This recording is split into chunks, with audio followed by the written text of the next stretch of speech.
Join the hosts Freddy and Blake for a glimpse into the extraordinary lives of ordinary humans. Each week, they explore the amazing and complex world of humans by interviewing a guest with a unique and interesting story that they can learn from. Freddy and Blake's goal is to shine a light on the lives of the ordinary folk and show the world how extraordinary their lives can be. We learn from other humans, grow from other humans, and share stories from all walks of life.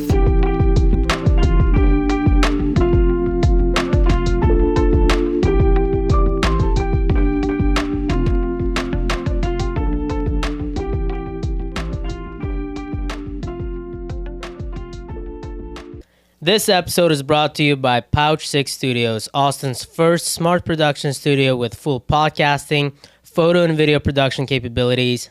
Designed by top media production gurus who are changing the way creators produce their content. Oh, yeah.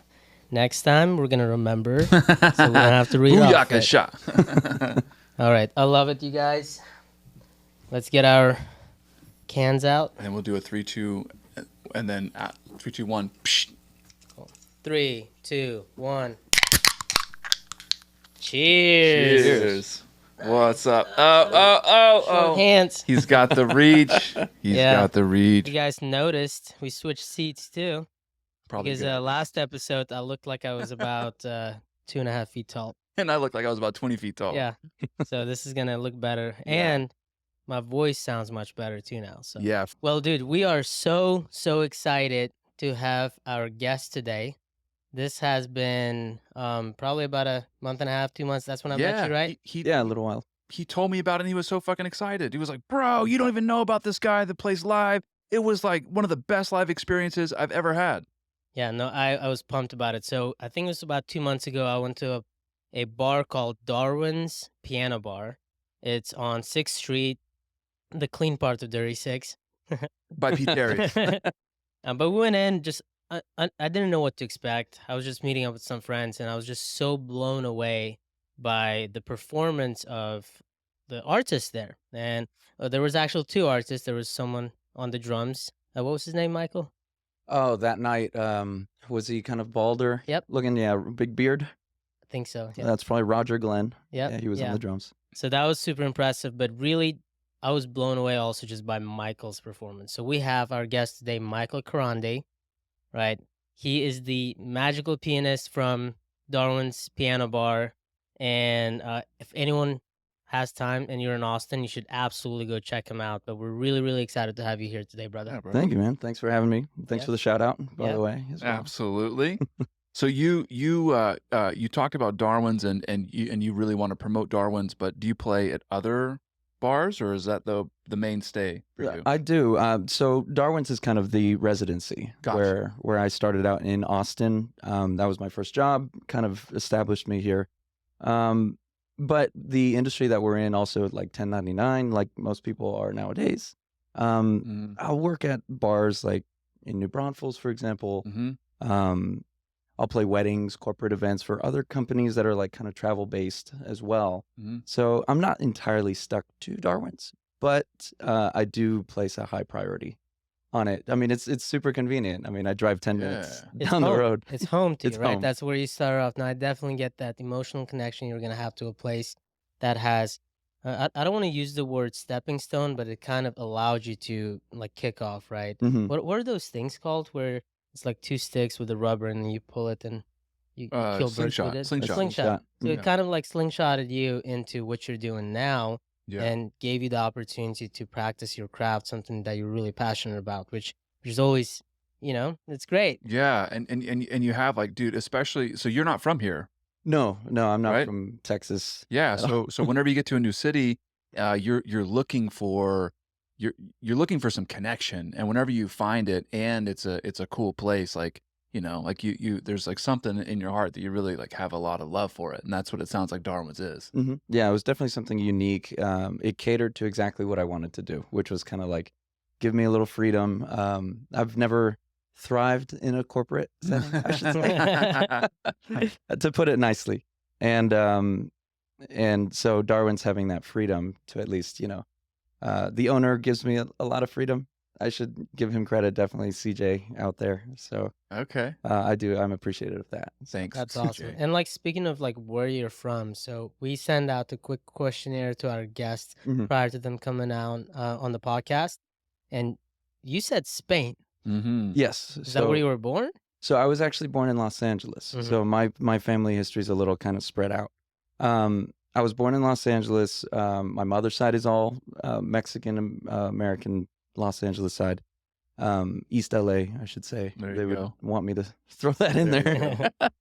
And then my dad's side is all entirely from Spain. Mhm. So basically at like 6 months was my first visit when my dad kind of took me, and we went to see grandma, grandpa, and my cousins. And ever since I was little, I was doing school in the States, and then I would leave and visit family over there. Mm. Yeah.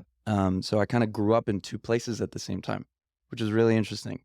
An experience. So what was the biggest difference? So LA has a gigantic Spanish community, South American and all that stuff. But it's very I'm speaking like just out of like, I just know of it. I don't know anything really about it. I've never necessarily been in it. But Mhm. but what could you say is the differences between like the East LA culture and then like the Spanish traditional culture? Is it very similar? Like is it tradition? There's some similarities. Both sides definitely have the attitude and the sass. So we us Hispanics were an emotional breed. So there are some cultural differences, obviously, but very small. For the most part, both sides of my families are able to communicate, understand each other. There's a lot of pride based in family in and of itself, in a Latin La familia.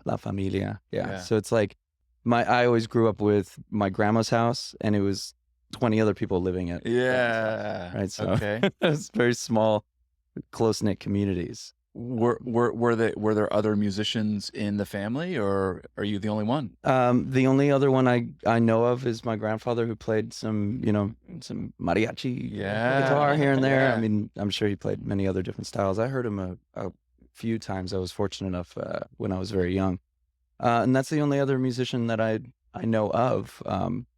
My cousin in Spain dabbled with piano. It's very common for Spaniards and Europeans also to be exposed to the arts at a young age. I don't think it's much of a requirement here, Mm-hmm. but yeah, my cousin played a little bit. That's about it. Yeah. So what was the motivation behind you starting? So like our last guest that we had on, Shaz, big shout out.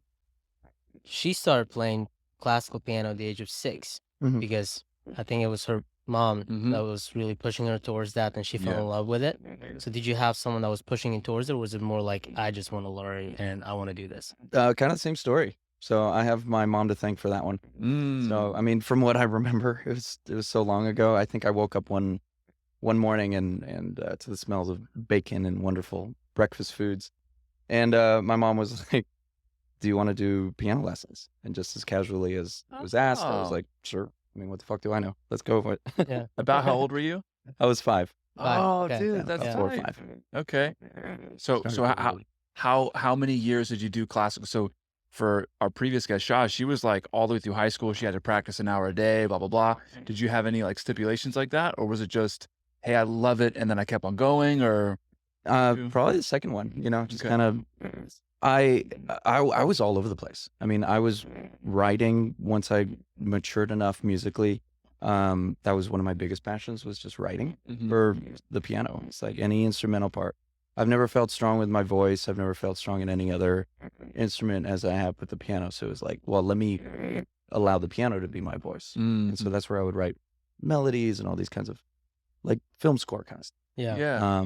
But then I'd also play in like the jazz band, or I'd Yeah. play in the orchestra on violin for some reason. And Violin? You could do violin? I did violin. I was first chair God. there for a little while. You were Um, first chair violin? Yeah, That's but I mean, cool. it's What does nothing. that mean? No, I know. No. Okay, so first chair in any band at school or like orchestra, whatever, that means that they are the best out of all of the ones on the team. Mm. Yeah. It was not an arts high school, so to speak.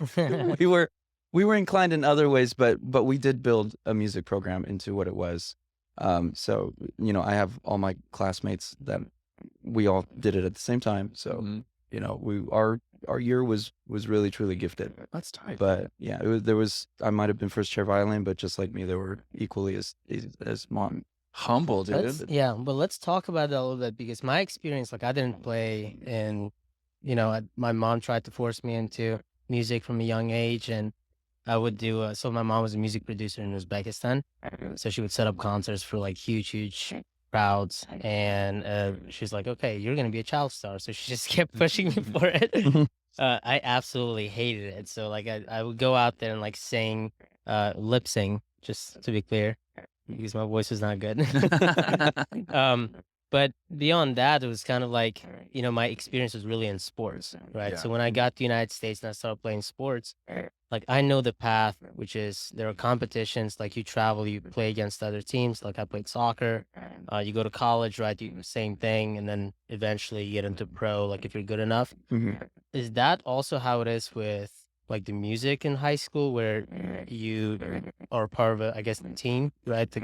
Is it choir? No, that's a completely different thing. Orchestra, Right? And then do you or band. compete against other high schools, or like how does that work? Yeah, I mean, there's so many different realms to it, right? I mean, there's like the marching band that we did. We competed in marching band competitions on I don't know if you've seen maybe on the football fields where Yeah. we do the whole Flip the stuff, right? the color guard and everything. So that was big in high school. We did that. But as far as like in the broader scheme of things, moving forward musically can become a competition in some departments, but then you start to lose the art of it, right? I mean, obviously, if you want to go to school for music, you audition, and then it becomes a version of a competition, so to speak. But nowadays, with all these TV shows like The Voice, and they turn it into a competition, it's losing the heart, I think, of the music itself and the creativity aspect of it. It's a language to share, not I'm better than you at this. Right. Yeah. Right. It's a little bit different, no, for sure. But I don't know. I think there's definitely a benefit to the competitive nature of like sports, right? That pushes people to do better. Yeah. But I can see how in arts it can actually hold people back, right? Because it doesn't allow for the creativity. Because sometimes you just need the time to perform at your best, and if you are under a lot of pressure because you're competing against another person or a team, then why not get the best out of like what you're capable of, right? Yeah, Reach for your sure. potential. Talking about marching bands, have you ever seen the University of Texas marching band just like all chaos run out, and then like they all of a sudden form into a group? I have not. No, it's Oh been a my while since I've gosh, seen one of those dude. shows. If you see the University of Texas marching band, so a lot of times like there's some sort of organization. Well, UT's marching band is chaos running on the field, all running, but then they all just arrive at where they're supposed to be. It's pretty tight. Nice. I Yeah. gotta check it out. I've been here for 6 years. I haven't been to UT.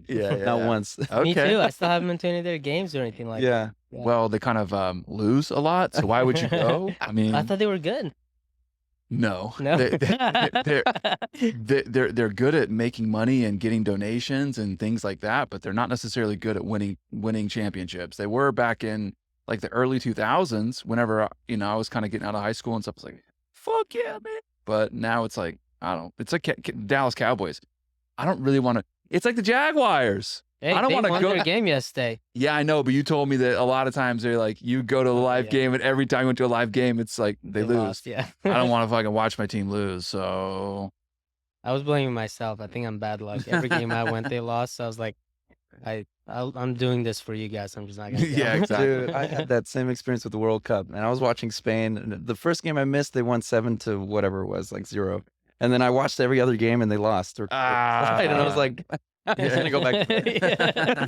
That's awesome. Well, one other thing that I wanted to ask you, just my understanding, like pianos cost a lot of money, right? Piano classes cost a lot of money, and just from my experience knowing people, if someone is, really talented in piano or like music, they typically are coming from a pretty well-off family, right? Is that the case with you as well, or like what was your setup like growing up? I was definitely fortunate, like I teach piano now during the days, and I see the other side of it, of how long it takes to learn just even a passage of a song, and the dedication that you need to put into it. And if you don't have a tool at home to use, like a piano or a keyboard, it becomes impossible. I Yeah. mean, how else can you learn? Mhm. So I was fortunate in the sense of, I had two parents that were very, very supportive. My mom was a teacher in education, and my dad worked in import and export before, essentially taking a long sabbatical. So we weren't, I would say, exactly, well off, but we definitely had a comfortable middle class, lower class kind of living um, up in the hills of Los Angeles County. Okay. But my piano was nothing special. I mean, my dad found it at an estate sale of this woman down the street who passed away. And I think it was like $400 they were trying to get rid of this thing. There you go. And then the lessons were probably just like $11 for half an hour Oh, once a week on Sunday mornings. This cute little lady named Valerie Marriage. Thanks, out in Valerie. Altadena. Yeah. Thanks, Valerie. Yeah. So if I have a child and I want to put my child into piano lessons and I don't have the money, but I assume that it's going to cost a lot, you're implying that there are ways to go about it where it's still affordable. Do people on Craigslist and on Facebook Marketplace are sometimes getting rid of pianos for free? Just get it out of my house. It's too fucking heavy to move. I don't have anybody to help me out. I don't have a truck or a trailer. Just somebody pick it up for free. Yeah. So you can find some deals. Obviously, it may not be very great quality, but it could, as long as it stays in tune, Mhm. right? Go get it for free or $100 or $400. Bring it to your house. Pay a professional tuner to come and tune it. And then for the most part, it's going to stay in tune. And that's the only upfront cost you have. And sometimes those deals are even cheaper than going and getting like a cheap keyboard, Mhm. Yeah. Yeah. Right? And You nailed it. Yeah, cheap keyboards too are not even like that good because I Dude, know, sounds are like not it good. also, even if they nail the sound, it's the weight of the keys. weight, right? yeah. That's like the big thing. Because my mom got me when I moved to the United States, went to Guitar Center and they bought, I think it was a Yamaha. But we Okay. still have it. And we ended up splurging a little bit more. And I think we paid like $1,200 for this electric Mhm. keyboard piano thing that I didn't expect it to actually feel like a piano key. But it did. Right, it did. It was That's the weighted. exact same Yeah. weight, Mhm. right? It was really, really cool to experience that. What about how much do you charge for your lessons? Oh, that's a tough one. It kind of depends. I have never had my passions in teaching in education. Okay. Never thought I was good at it. But as I get older, I think I'm establishing the patience that's needed for it. Mhm. And I'm appreciating music now in my 30s. I can almost like look back and view it differently. It's really cool, this change of perspective. Mhm. I would say, where I do this school, I work out in Dripping Springs during the day at a place called Hudson's on Mercer. Okay. They're such a sweet little family and community there. I think for half an hour there, I get like 16 or 17. If I do an individual lesson, I mean, it just depends on the person. If I'm gonna throw in a freebie, then I'm more than happy. Just, hey, $20 and a bagel or something. Right. Hold on. What was the wedding singer? Whenever the late old lady paid Adam Sandler and meatballs. Oh yeah, Right? Yeah, essentially a lovely joke on the poor musician, right? Yeah, exactly. This is a good meatball. That's Yeah. so funny. Yeah, I mean, So and also like in your high school days, did you realize like music is what you wanted to do? it was a slow, gradual realization. I was like you, competing in my own head with sports. Oh. So having a Spanish father who was also in the semi-pros in Spain growing up as he played. Playing he soccer? wanted- Yeah, Football. Did you play too? Come on. I did for many, many years. My Nice. dad definitely wanted to. That was kind of our big bonding. That and aviation. But he wanted to explore ideas as far as, clubs, like semi-professional clubs that train you and bring you up into the, third, second, first Mhm. division, like Barcelona, Real Madrid, and those Yeah. big teams like that. And I was a kid. And so at the time, I didn't know what I wanted. Ultimately, I was like, I didn't want to leave my friends and that I had made in LA. So Yeah. I stuck with that route. And I think back every single day, I'm just like, man, what would have happened if I had gone the complete other route? But I think throughout high school was the most important year, the Mhm. 2 or 3 years towards the end, like senior year, when I was like, okay, you know what? Let's be realistic. I'm going to go with music. Yeah. Um, I mean, if you're good at it, then that's a passion for you, right? Like, Mhm. why not And looking at your Instagram, I saw you went to USC Thornton College of Music. I did, yeah. Okay. Yeah, USC Thornton, the Thornton School of Music under the University of Southern California. Yeah, which is, I think it's like either top 3 or the number 1 Really? music school in the United States from what I read. guess, I don't know. Lost track Humble, of dude. that. Humble brag always. I know that they're notorious. They have a reputation. I know that I didn't get in right away. I was gonna say, yeah. What was the qualification to get in? Yeah, it was really intense. I mean, and looking back, it's like the stress that's placed on students at such a young age. It's What do you think about it? Stress. Yeah, it's I don't think a lot of us are ready for it at that age. Yeah. And not to digress too much into like this other debate I could go off on for years. Oh, Bro, we could please. talk about Yeah, it. That's let's talk exactly about what this is about, bro. Mhm. You're a regular dude who's a musician that people listen to, but they don't know. People have not ever gone up to, like, I think about John Mayer. He went into college and for music or whatever, and then he was like, finally, like, man, fuck this. I got to go out on my own, you Mhm. know.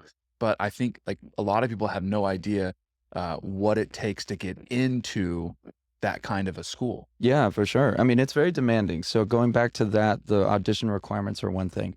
I played throughout my whole life in different areas, jazz. I was the choir accompanist for basically all the choirs in my district. I mean, we were a public school district, so it was like to find a piano player, right? Because not very fortunate families were in this community. So to find someone that knew piano was impossible to find. Yeah. So score with you, like score. Yeah. So I was like the district pianist as they came to know me. I'd jump around from school to school, accompanying choirs and playing in bands. And this like at a young age, like 16, 17, I'm guessing. Yeah, all Wow. throughout freshman to senior year. Nice.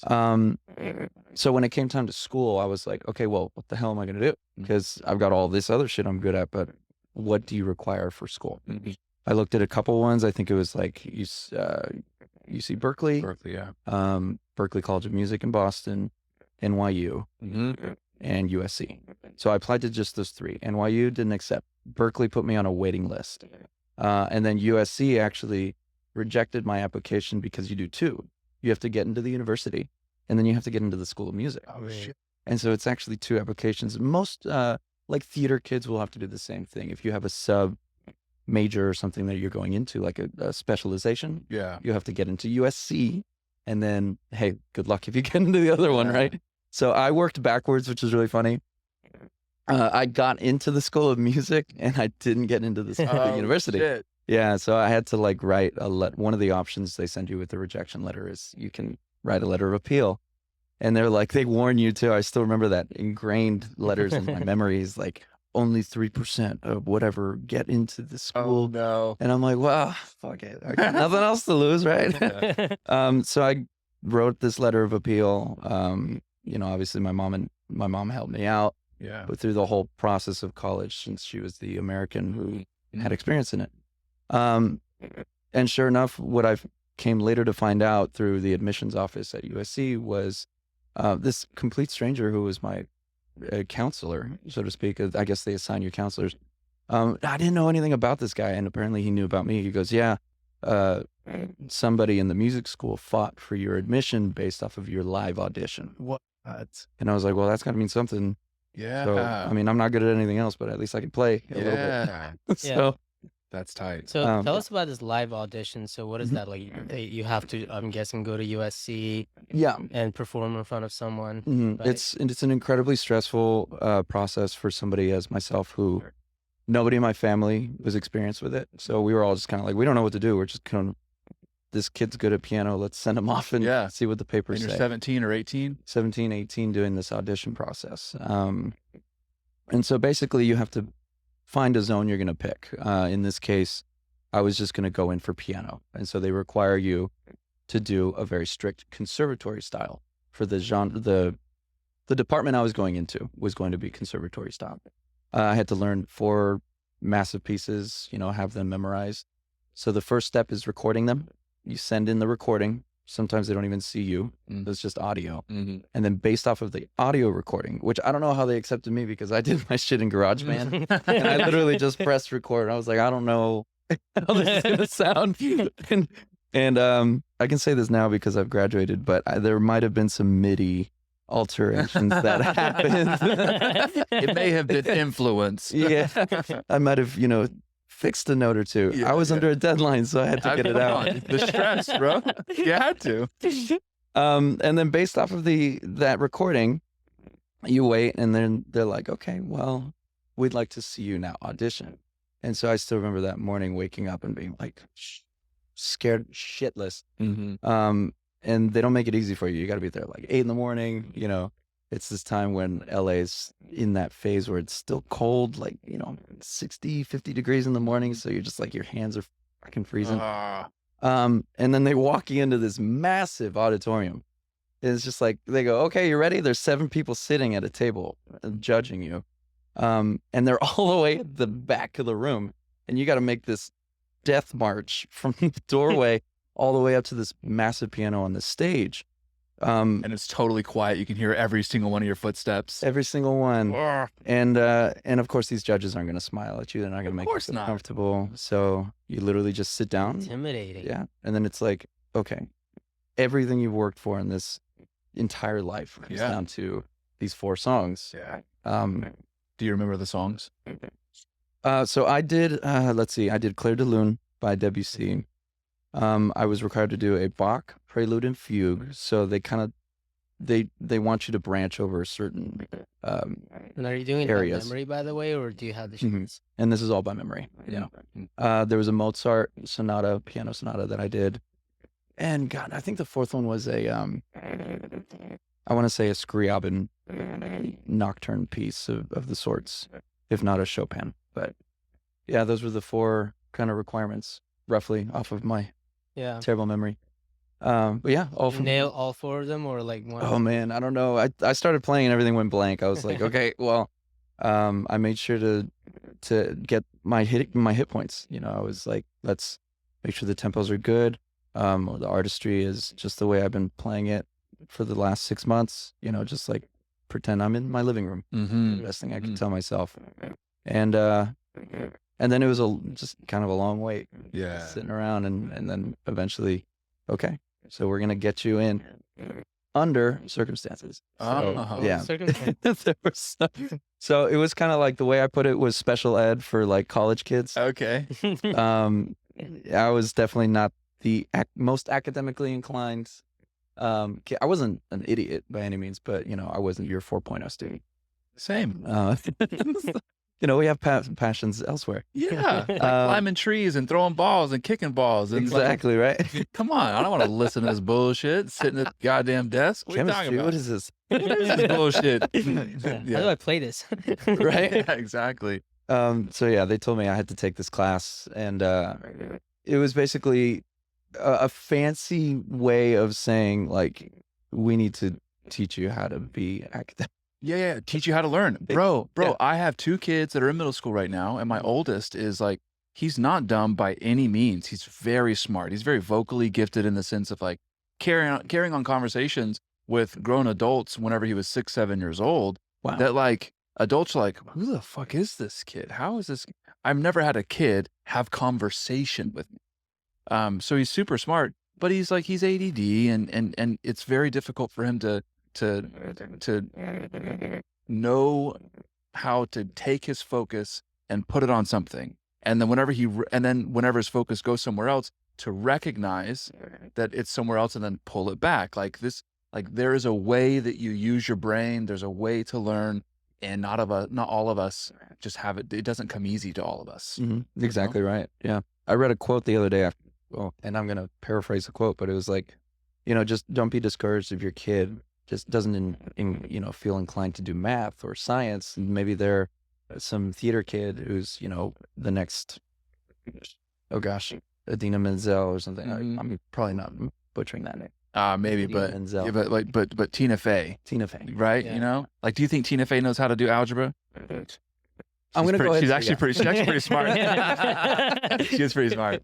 But some of those comedians, it's like, dude, they're not going to know science and biology and math and whatever. Like, they know how to pull out their phone. Like, we have a calculator and a computer right here. Mm-hmm. We don't need Yeah. So yeah. One thing you mentioned is that the school that you were going into was conservatory style. Mm-hmm. So my mom went to the Conservatory of Uzbekistan or Tashkent, like whenever she was there, I never really dove into like what makes it a conservatory, what's a conservatory style, like what's the difference between that and like a different type of music school. Yeah, for sure. So conservatory style, I guess, loosely translates to just like traditional. That's where you'll hear all the Mendelssohns, the Bachs, the operas, and all this stuff. You like if you're familiar with Juilliard, Yeah. in any kind of films inspired by the schoolings at Juilliard, they're typically more inclined to be like the conservatory style. They're going to teach you the traditionals, the more I guess concert ready, so to speak, pieces. But nowadays, when I was starting up at USC, there was a lot of changes happening in the music industry because we're not listening to classical music the way we used Right. to. And it's a shame. And I'm sure there's a lot of people out there that still do. But with that said, now pop music has been taking kind of a forefront. And when I was starting at USC, they were kind of getting their feet established in this pop music program, which I thought was really, really cool. What year was it that you were starting? So I was there at 2010. Okay, tight. Yeah, that was my freshman year. So trying to get into that pop world. Yeah, and I mean, you're in LA. It's like Yeah, dude. big leading producer names were coming in. Like the drummer who laid down the track for Billie Jean by Michael Jackson. I think his name was Indugo. He was teaching drums there. And it's What? Like, what the heck? My music theory class was taught by Morten Lauritsen, who is a legend in the choral music composition aspect. And that's a whole story in and of itself, man. That 8 a.m. music theory class, he kicked my ass. I'm sorry, Morten, if you're ever going to watch this. I was not good at that. I learned later, though, music theory. Yeah.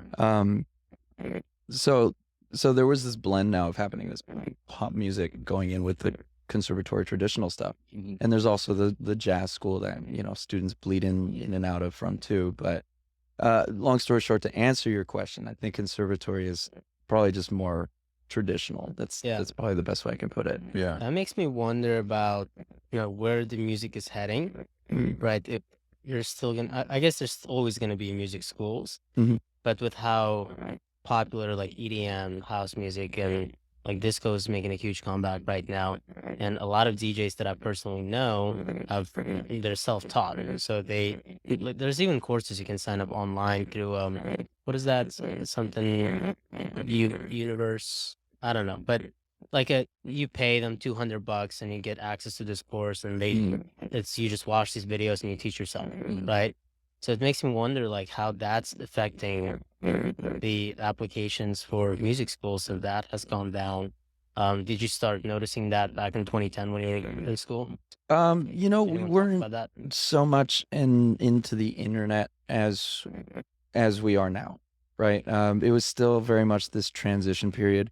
And I obviously speak from my own perspective because I couldn't tell you how Chris down the street was experiencing life as I was, but I was never fully into the social media, into the internet, the use of it. It's a great resource, I think. Like most anything in life, there should always be balance. I believe it's a good tool to use, but not entirely rely on. But there were a lot of things. You mentioned John Mayer earlier. He went to school, he started learning all this stuff, and then eventually just said, fuck this. Yeah. I'm going to try it on my own. Yeah. Now, I will say at USC, the 4 years that I spent there, I learned so much that I'm grateful for that I could not have learned or walked out, Dude, and that's the same thing as Shaw's. Like whenever we were connecting about, her playing and how she was like, there's this phase where you go from like a basic or intermediate kind of player to an advanced player that just sucks. It's horrible. It's painful. It sucks. But then once you get to that advanced level, it's like maybe in aviation, whenever you get above the clouds and it's just all of a sudden, coasting. Yeah. And growing children, I think that, we need to have, something to stand on. Like we need to have firm footing for the most part. I feel like 80% of us, 85, 90% of us need that because if you hand somebody a blank page and say just create, we don't know, well, what do I create? What are the parameters? What should I do? Blah, blah, blah. But if you give somebody parameters, then they can be more creative, because it's like, okay, well then if this and that, if this and that, if this and that, and then I can be creative. And if we don't have the if this and that, if we don't have the parameters, then how am I going to create? Now there are those exceptions. There are those people who, like, I feel like Janis Joplin probably didn't go to school. I feel like Stevie Ray Vaughan probably didn't go to school. Probably. I don't think he did. I couldn't tell you. I couldn't tell you either, but I don't think he did. But there are a lot of musicians that didn't go to school, and it was out of this like creative freedom that they found their own voice. But how many other people may have been able to, like you, be a full-time musician if they had a bit of a foundation to stand on? Mm-hmm. You know? So she said, Shaz was like, she's like doing lo-fi music. So she's not at all doing classical, but that's what she learned. And she's like, I'm so thankful that I had that. So it's like you said, it's a balance. Oh yeah, 100%. I mean, you saw what I was doing at Darwin's. I mean, maybe I'll throw in 1 or 2 classical pieces as a bit, but is it a requirement for the job? Definitely not. Mm-hmm. I'm playing Baby Got Back or whatever it's called. It mix a lot. And every time I start that, I'm like, man, this is what I spent 26 years playing piano for. Dun, dun, dun, dun, dun, dun, dun. That's tight. But no, I mean, it's definitely. But you're an entertainer. Like you're here. So one of my old good friends, great friends, he was the bassist for the Spasmatics. Oh, cool. The Spasmatics, like they're a goof, but they're really good musicians. But all they're doing is entertaining. Yeah. Right. And so it's putting on a show. And that's one of the things. Like, if you are, if your job is to entertain, then it's not the same as like going to a concert hall playing this. I'm trying to entertain you. Exactly. You know. Yeah. And that's a big difference. The main thing I tell most people, if they're doing this piano bar gig, I mean, the family's pretty small as it is, the industry. But I tell them, like, okay, put your musicianship aside. You got to be an entertainer first, and then you use your musicianship as a tool. Yeah. Right. That's going to boost your entertainment, but you got to be an entertainer first. It's like dance monkey, and then we can work on that funky monkey. I love it, dude. Because like half the people are drunk. You're not gonna notice if you miss a note. Exactly. Right. So what they care about is the antics, the energy that you're bringing. Unless like you're at a fancy restaurant, right? You're that guy that's playing piano for everyone, right? Yeah. And people are like, oh, the deal we have to make, we have to close the deal by next week, you know. That guy fucking hit the wrong note. This deal is off. Yeah, definitely a time and place for everything. Yeah. Well, when you graduated, so let's talk about that. So, you started in 2010, graduated 2014. I did, yeah.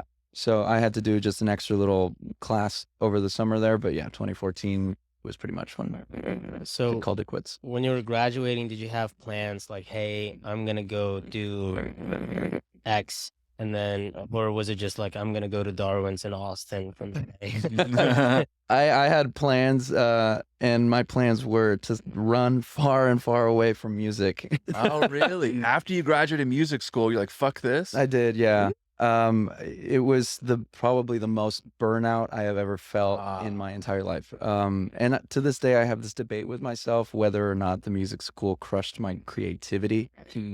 Because that was truly the turning point where I started to see what I used to play as, colors and shapes, and now it turned into a math problem.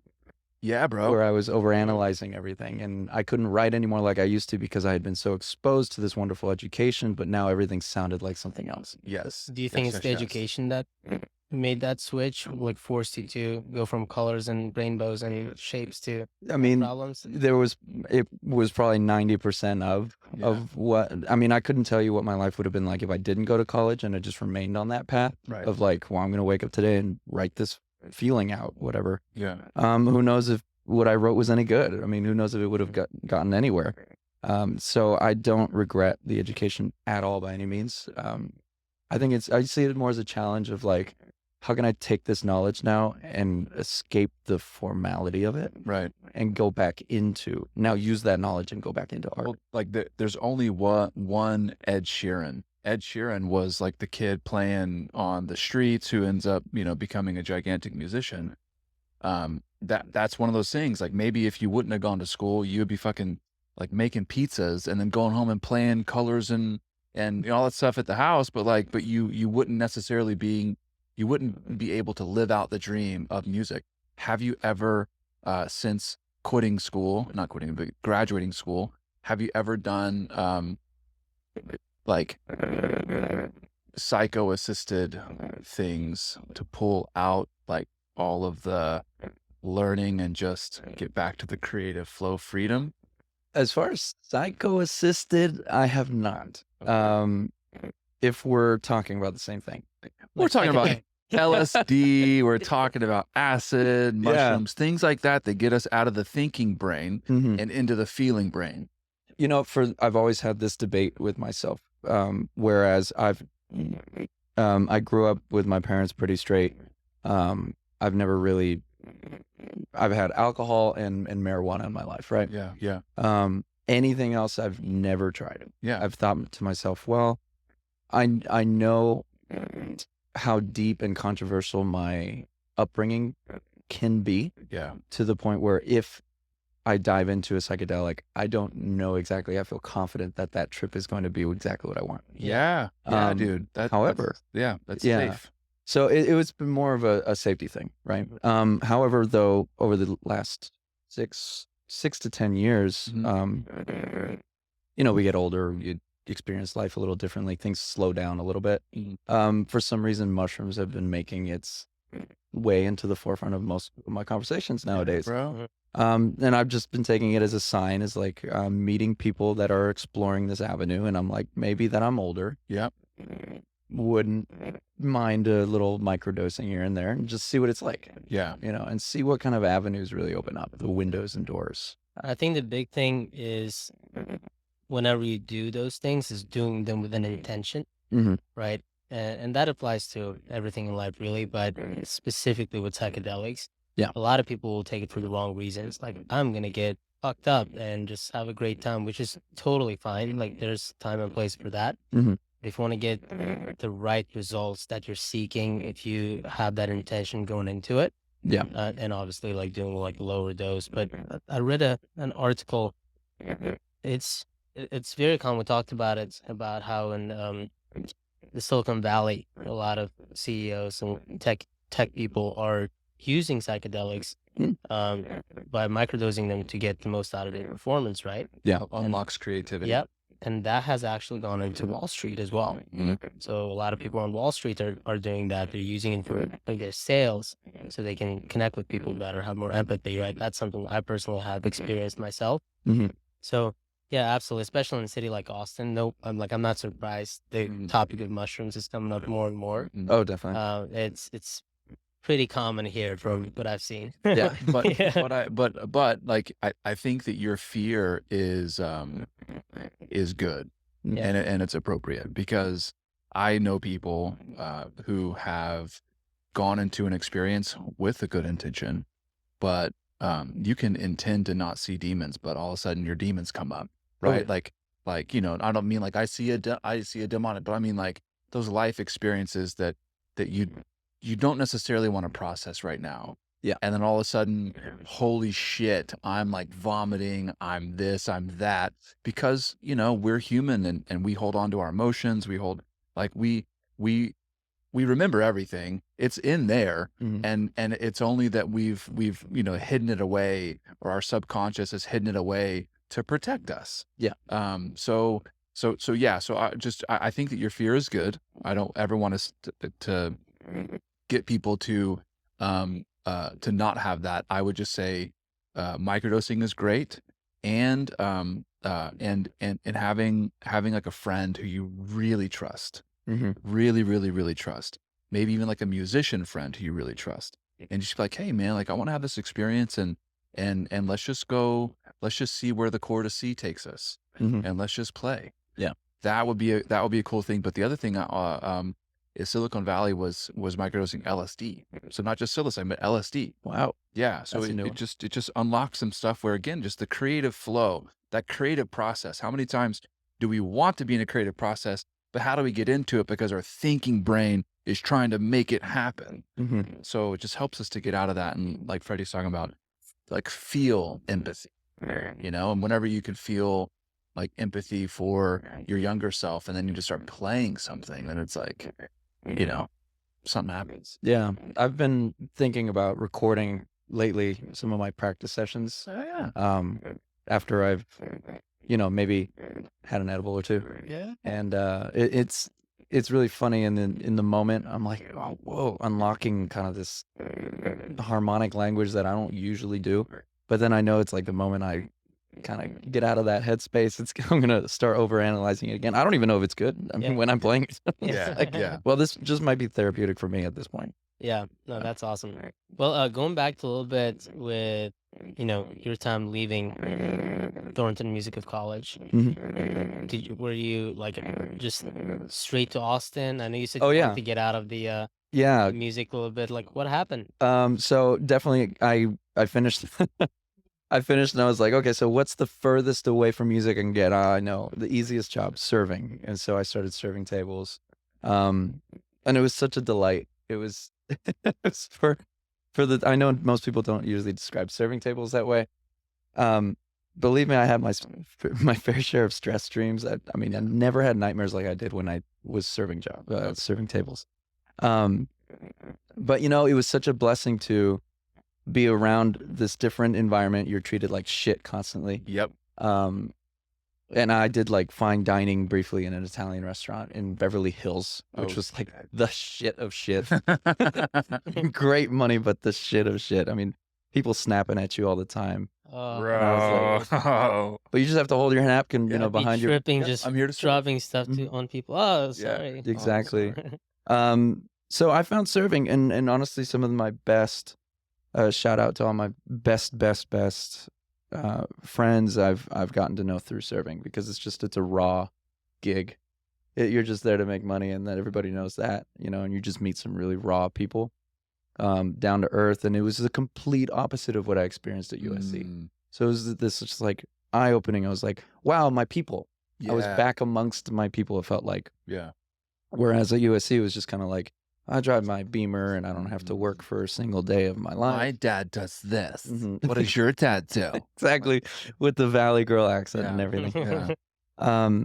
So I did that for a little while, and at the same time, I was, the side of LA that people don't usually talk about, but they experience it more than they actually bring it up, is how hard it is to just make it, get a job, even just like. It's expensive. And it's expensive Yeah. too. But just like your application, there's 500 other ones behind it. And when you're putting on a suit and tie, you look just like the person right behind you or before you. And I did my fair share of like Fortune 500 company interviews where I was fresh out of college. What the fuck did I know? And I'm sitting in this high rise, completely just new experiences, deer in the headlights. And this dude sitting across from me dressed all snazzy. And he's like, so we work with, selling to our clients, and you have to basically hold down this clientele base and continue all this corporate nonsense. And I'm just sitting there going, yeah, this is totally the job that I want. Like, didn't even understand. I'm your guy. Right. By the way, how do you do that?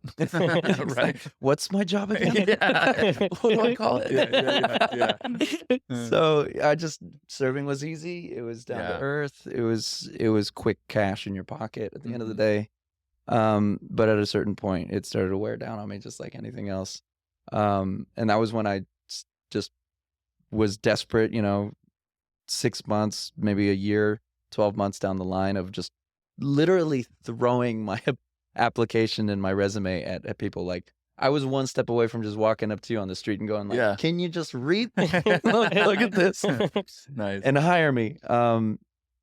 So that was when I found the biggest change, the blessing, and also one of the most traumatizing job applications that I did, which was for a company. I don't know if I should name drop it, but my my employer that relocated me from Los Angeles to San Antonio was my introduction into Texas and Austin, and what brings me here now. Got you. So you're with that company that shall not be named. For how long? What were you before doing? So it was a dueling piano company out of Dueling Oh, okay. piano. Mhm. So when you go to a piano bar and then on one side they'll play and then it's like the 8 Mile rap battle, but with Yeah. pianos. Okay. Yeah, Really? that's a great way to put it. Yeah. Tight. So if you ever heard of Pete's downtown, Pete's Dueling Piano Bar, It's close to Darwin's, right? it's a couple blocks down. Yep. Yeah. So it's Okay. basically the same thing. Oh, okay. Whereas what I do is more of a compressed version, because we just have one piano player and one drummer. Excuse me, and we do a 3-hour show straight, just one person. The dueling is kind of like more geared towards the piano playing, Mm-hmm. so less of the drumming per se, and it's more emphasized about like what you're doing back and forth with your partner. And you could have like 4 or 5 people on that team, so you cover 6 to 7 hours probably. Wow. So, but that's when you start to step into more corporate. So the company that hired me first on was called Howl at the Moon, and they're a national company. I'll remain respectful. Mm-hmm. And we had to end our professional relationship for creative differences, I should say. But yeah, the company doesn't. If there was anybody that makes you feel like a dancing monkey, that's probably the company to do it for. Yeah. And so within a year, basically, I was in San Antonio without a job, and contacted a few people who were they essentially saved my life, right? These So- people that you contacted? Yeah, to put it in the most dramatic way possible. I was without employment, just rented this house in San Antonio that I had no business renting. It was like 3 bedrooms for me. How do I need that? All of your pianos. all of it, different one in each room. I sleep with this one. Yeah. The other one. I'll be polishing later. Let's make those fingers work, That's right. man. And then we're going to the rated R version of this podcast. So basically, I just contacted a handful of folks that I had worked with who were in and out of the company. One of the guys, if I can name drop, John Tuck. He's one of the most talented piano bar singers, performers that I've seen. He was the one who was working the corporate side of Howl at the Moon. He was able to put me in contact with a couple people, one of them being this guy, Matt Wilson, who books basically rooms throughout Texas. And so this guy's got it made. He's got a great thing going, because he'll open a piano bar room, for example, like Darwin's, and then he can make the schedule from afar, and he lives in Florida, for example, right? So wow. he's like managing these rooms out here, making the schedule. And so he's really the reason why we have the majority of these piano bar rooms Wow. that aren't like the corporate scenes, right? Darwin's was started by him. I believe there was another bar in New Braunfels started by him as well. And so they kind of leave their mark there by creating these great establishments with this concept that most people don't really see. You don't walk into a bar very often and see a piano and a drum kit. Yeah. It's like, okay, well, on top of that, now we're going to only play what you want to hear Oh, that's what it is. and entertain Yeah. on top of it. So people are shouting out songs, or are they? write They're it writing them down. down. Yeah. Nice. Tip. Don't Yeah. forget to tip. That's right. So that's the whole shtick, the gimmick, right? It's the fact that I get up there and maybe I'll play an opening song, but then after that I go, all right, well, I don't know what to fucking do now. So what do you want to hear? nice. And I'll start working my way down. If they say an artist I don't know. Okay, well, let's find something in the middle ground, something in Mhm. between. But, after years of doing it, you can kind of be Pick up on comfortable. it. I definitely didn't start that way. Yeah. And yeah. from what I noticed, majority of the time you're playing by memory, but you also did have some sort of an app on your phone. hmm Was that for the notes? I couldn't really see from afar. Yeah, so my biggest issue is lyrics. Mhm. So I've always had the brain to remember music. Yeah. The tone. The Ex- melody. Exactly. I envy, to me, you're a genius, you're a mad magician. For those people that can listen to a song maybe once or twice and already have all the lyrics, and Dude. even if it's a rap song, I'm like, Yeah. how the hell did Yeah. you do that? Yeah. I can listen to a song and I'll remember most of the part, all the music, Exactly. but not the lyrics. So Yep. that's probably what I used it for. Yeah. Mhm. That, and maybe if there's a song I'm unsure about, or I don't know, and I might need a little guidance on like a chord structure. So sometimes those will have little lead sheets. All they give you is the chord, and then the rest is up to you. So it'll be like F sharp major, and I'm like, okay, how did this riff go in that part? Okay, da da da da da da. Got it. So it gives you a shell, and then the rest is up to you to do with it what you can. Yeah, and then there's also that freedom, just because people are there for entertainment, right? And because you've already built up so much rapport with your audience, if you have to take 10 seconds to kind of like play it, you can make a joke out of it, and then okay, how does this go? Okay, let's do it. And right? they're a part of the journey. They give you that space to do that. Yeah, it's not an orchestra in front of 300 Yeah. people in a theater, right? And where you can't. Nobody wants to cough. Yeah. Please turn your flash off. Yeah, exactly. So what's the biggest challenge that you're facing right now in your role, any projects, and how are you tackling it? My biggest challenge right now is myself, I would say. Not to get too deep or mushy-gushy, but I've been in this ever since I turned 30. I definitely had my dirty 30. I had to get it out of my system, and that's how I'm just kind of justifying it. So went crazy, did a lot of life-changing things. And then this year, it's just been kind of like figuring myself out. How old are you? I'm 31 now. 31. So it was kind of a big change, trying to figure out what I want to do with my future. Where am I going to see myself in the next 5 years, maybe 10 years? Am I going to stay at Darwin's? Am I going to ultimately move back to Spain and see what I can do there? Right. So I guess right now that's just my biggest challenge is discovery. I don't want to sit and be monotonous anymore. I've been here for 5 or 6 years doing Darwin's, and I love it. And I still feel like we can take it to another level still. Like there's still room to grow there, which feels great. But at the same time, I'm not getting any younger. And how much I'd love to create that business and build it. And I'm not going anywhere, CJ, or anything. I'm not don't freak out. But I do wonder if what I'm doing is fulfilling what other people want, or if it's what I'm doing for myself. If it's filling your soul. Exactly. And that's been a huge question ever since college. And so I'm still searching. And I think a lot of people are, but I can only speak for myself. And I'll continue to look. Yeah. Wherever it takes me. I just go kind of with the wind. So.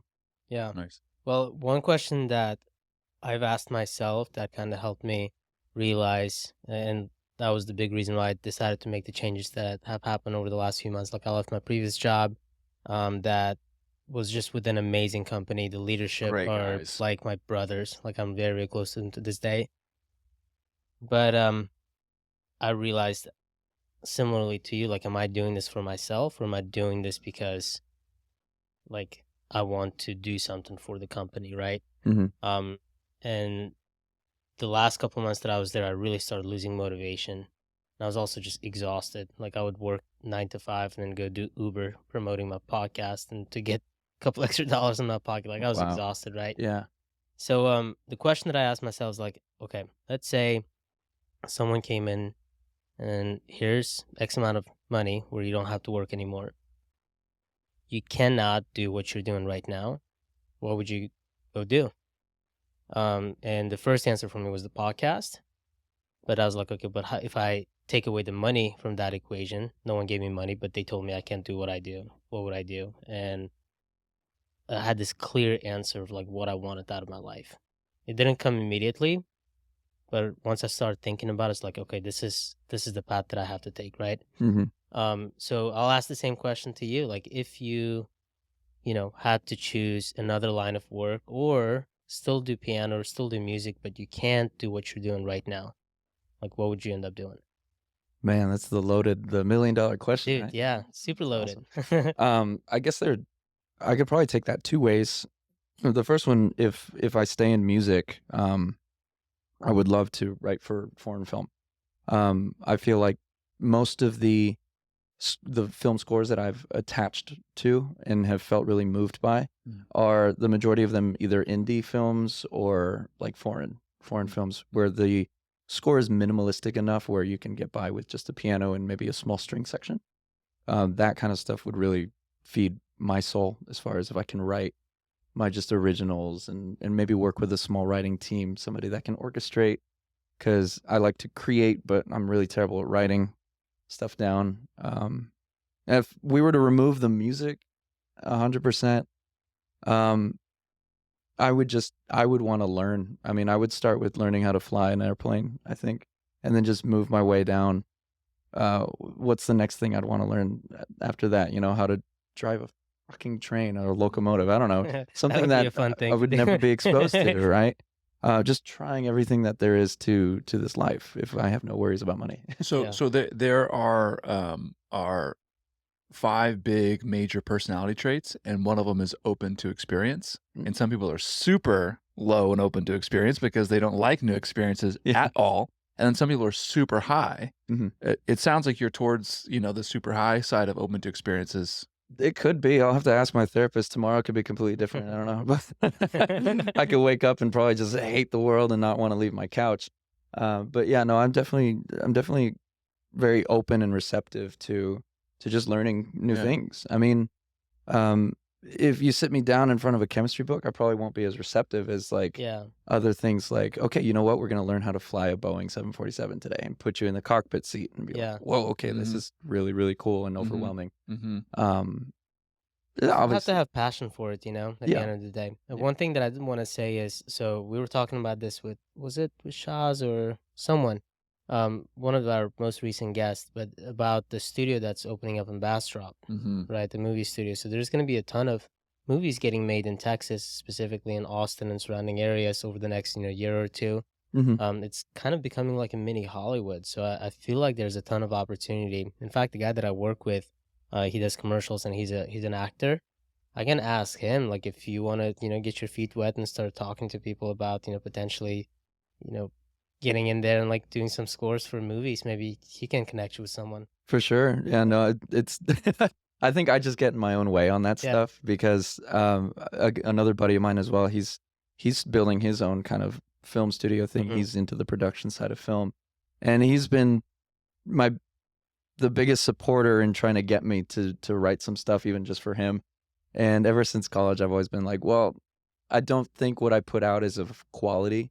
And if I stick my name to something, I want to make sure that it's like Yeah. it passes my Mhm. seal of approval Mm-hmm. first. And so I just get in my own way about stuff like that. Instead of probably throwing myself headfirst into what I should, be doing as far as that career goes, I've been hesitant and I haven't done it. Yeah, So- and that's fair. And another really great group of people to know, I mentioned Pouch Six guys. Mhm.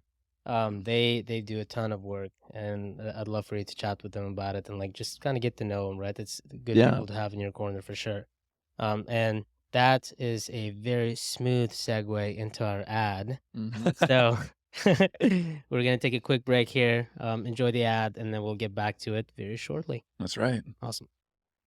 This episode is brought to you by Pouch Six Studios.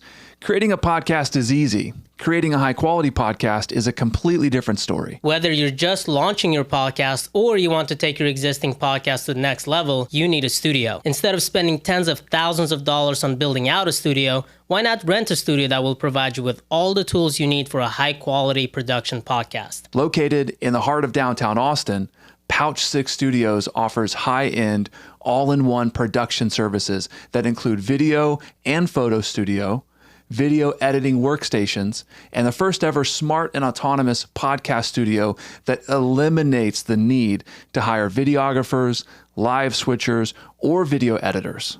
Sound, light, microphones, every single fixture can be controlled with the tap of a tablet.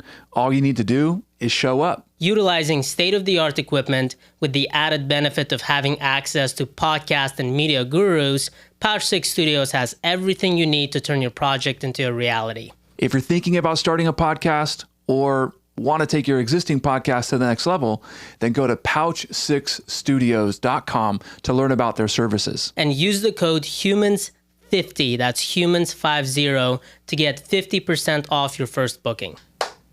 And All right, we're back. Let's do it. I have all the energy in the world now. I just had some matcha green tea. I was falling asleep because the conversation was so boring. Oh man, I'm that's kidding. my fault. I'm kidding. Who the fuck is this guy? No, I loved it. It's I actually didn't get enough sleep last night. I came back from Dallas at like 11 o'clock, and I was telling you, Michael, like I live on Rainy, and I can't wait to move out. I have 1 more month left, but showing up at 11 on a Saturday night after you drove for 4 hours and you're exhausted, and then being stuck in traffic on the same street for 15-20 minutes, it's infuriating. Like, I like to think I've become a much calmer person over the last year or two, but the traffic just Not in brings that this moment, animal dude. No. out of me. I'm just like, I just want to sleep. So yeah, didn't get enough sleep last night. But yeah, so the next segment is we're doing something new. If you guys noticed, similar to the last episode we did with Shaz, we're gonna ask some overarching life questions. We still don't have a good name for these segments, so I like it. we're open to suggestions. Yeah. But do you want to start off with the first question? Yes. What's your first, most vivid memory as a child? Oh, this could go one of two ways. This could go dark. This is a great start. Yeah, this could go really dark or this could go really light. One of my first memories as a child. Let's stay a little light, I think. I'd like to think that one of the earlier ones I've had was a bonding moment. Again, I mentioned the aviation thing between my dad and I. We had to fly to Spain all the time, and he was, really big on aviation, and so was I. And he kind of brought me up that way. And LAX, the Los Angeles International Airport, has this section where a lot of like plane spotters will go, airplane enthusiasts. And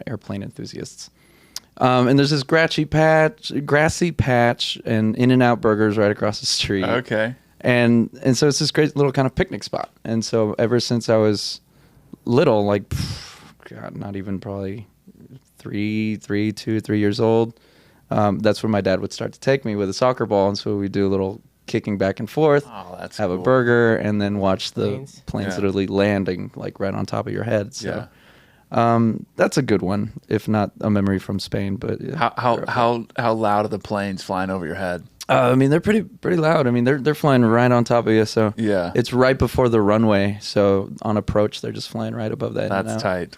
Yeah. That's Oh, yeah. tight. Dude, on topic of aviation, I was going to ask you this a little bit earlier, but the conversation was flowing so well, I completely forgot. So you mentioned that as a big passion. Your dad, kind of you bonded over aviation and soccer with him. Yeah. So something that I've been doing for past month and a half, 2 months, every morning I write down my top 10 goals. And one of my goals has been learn how to fly a plane. And maybe like buy a small Cessna and eventually, right?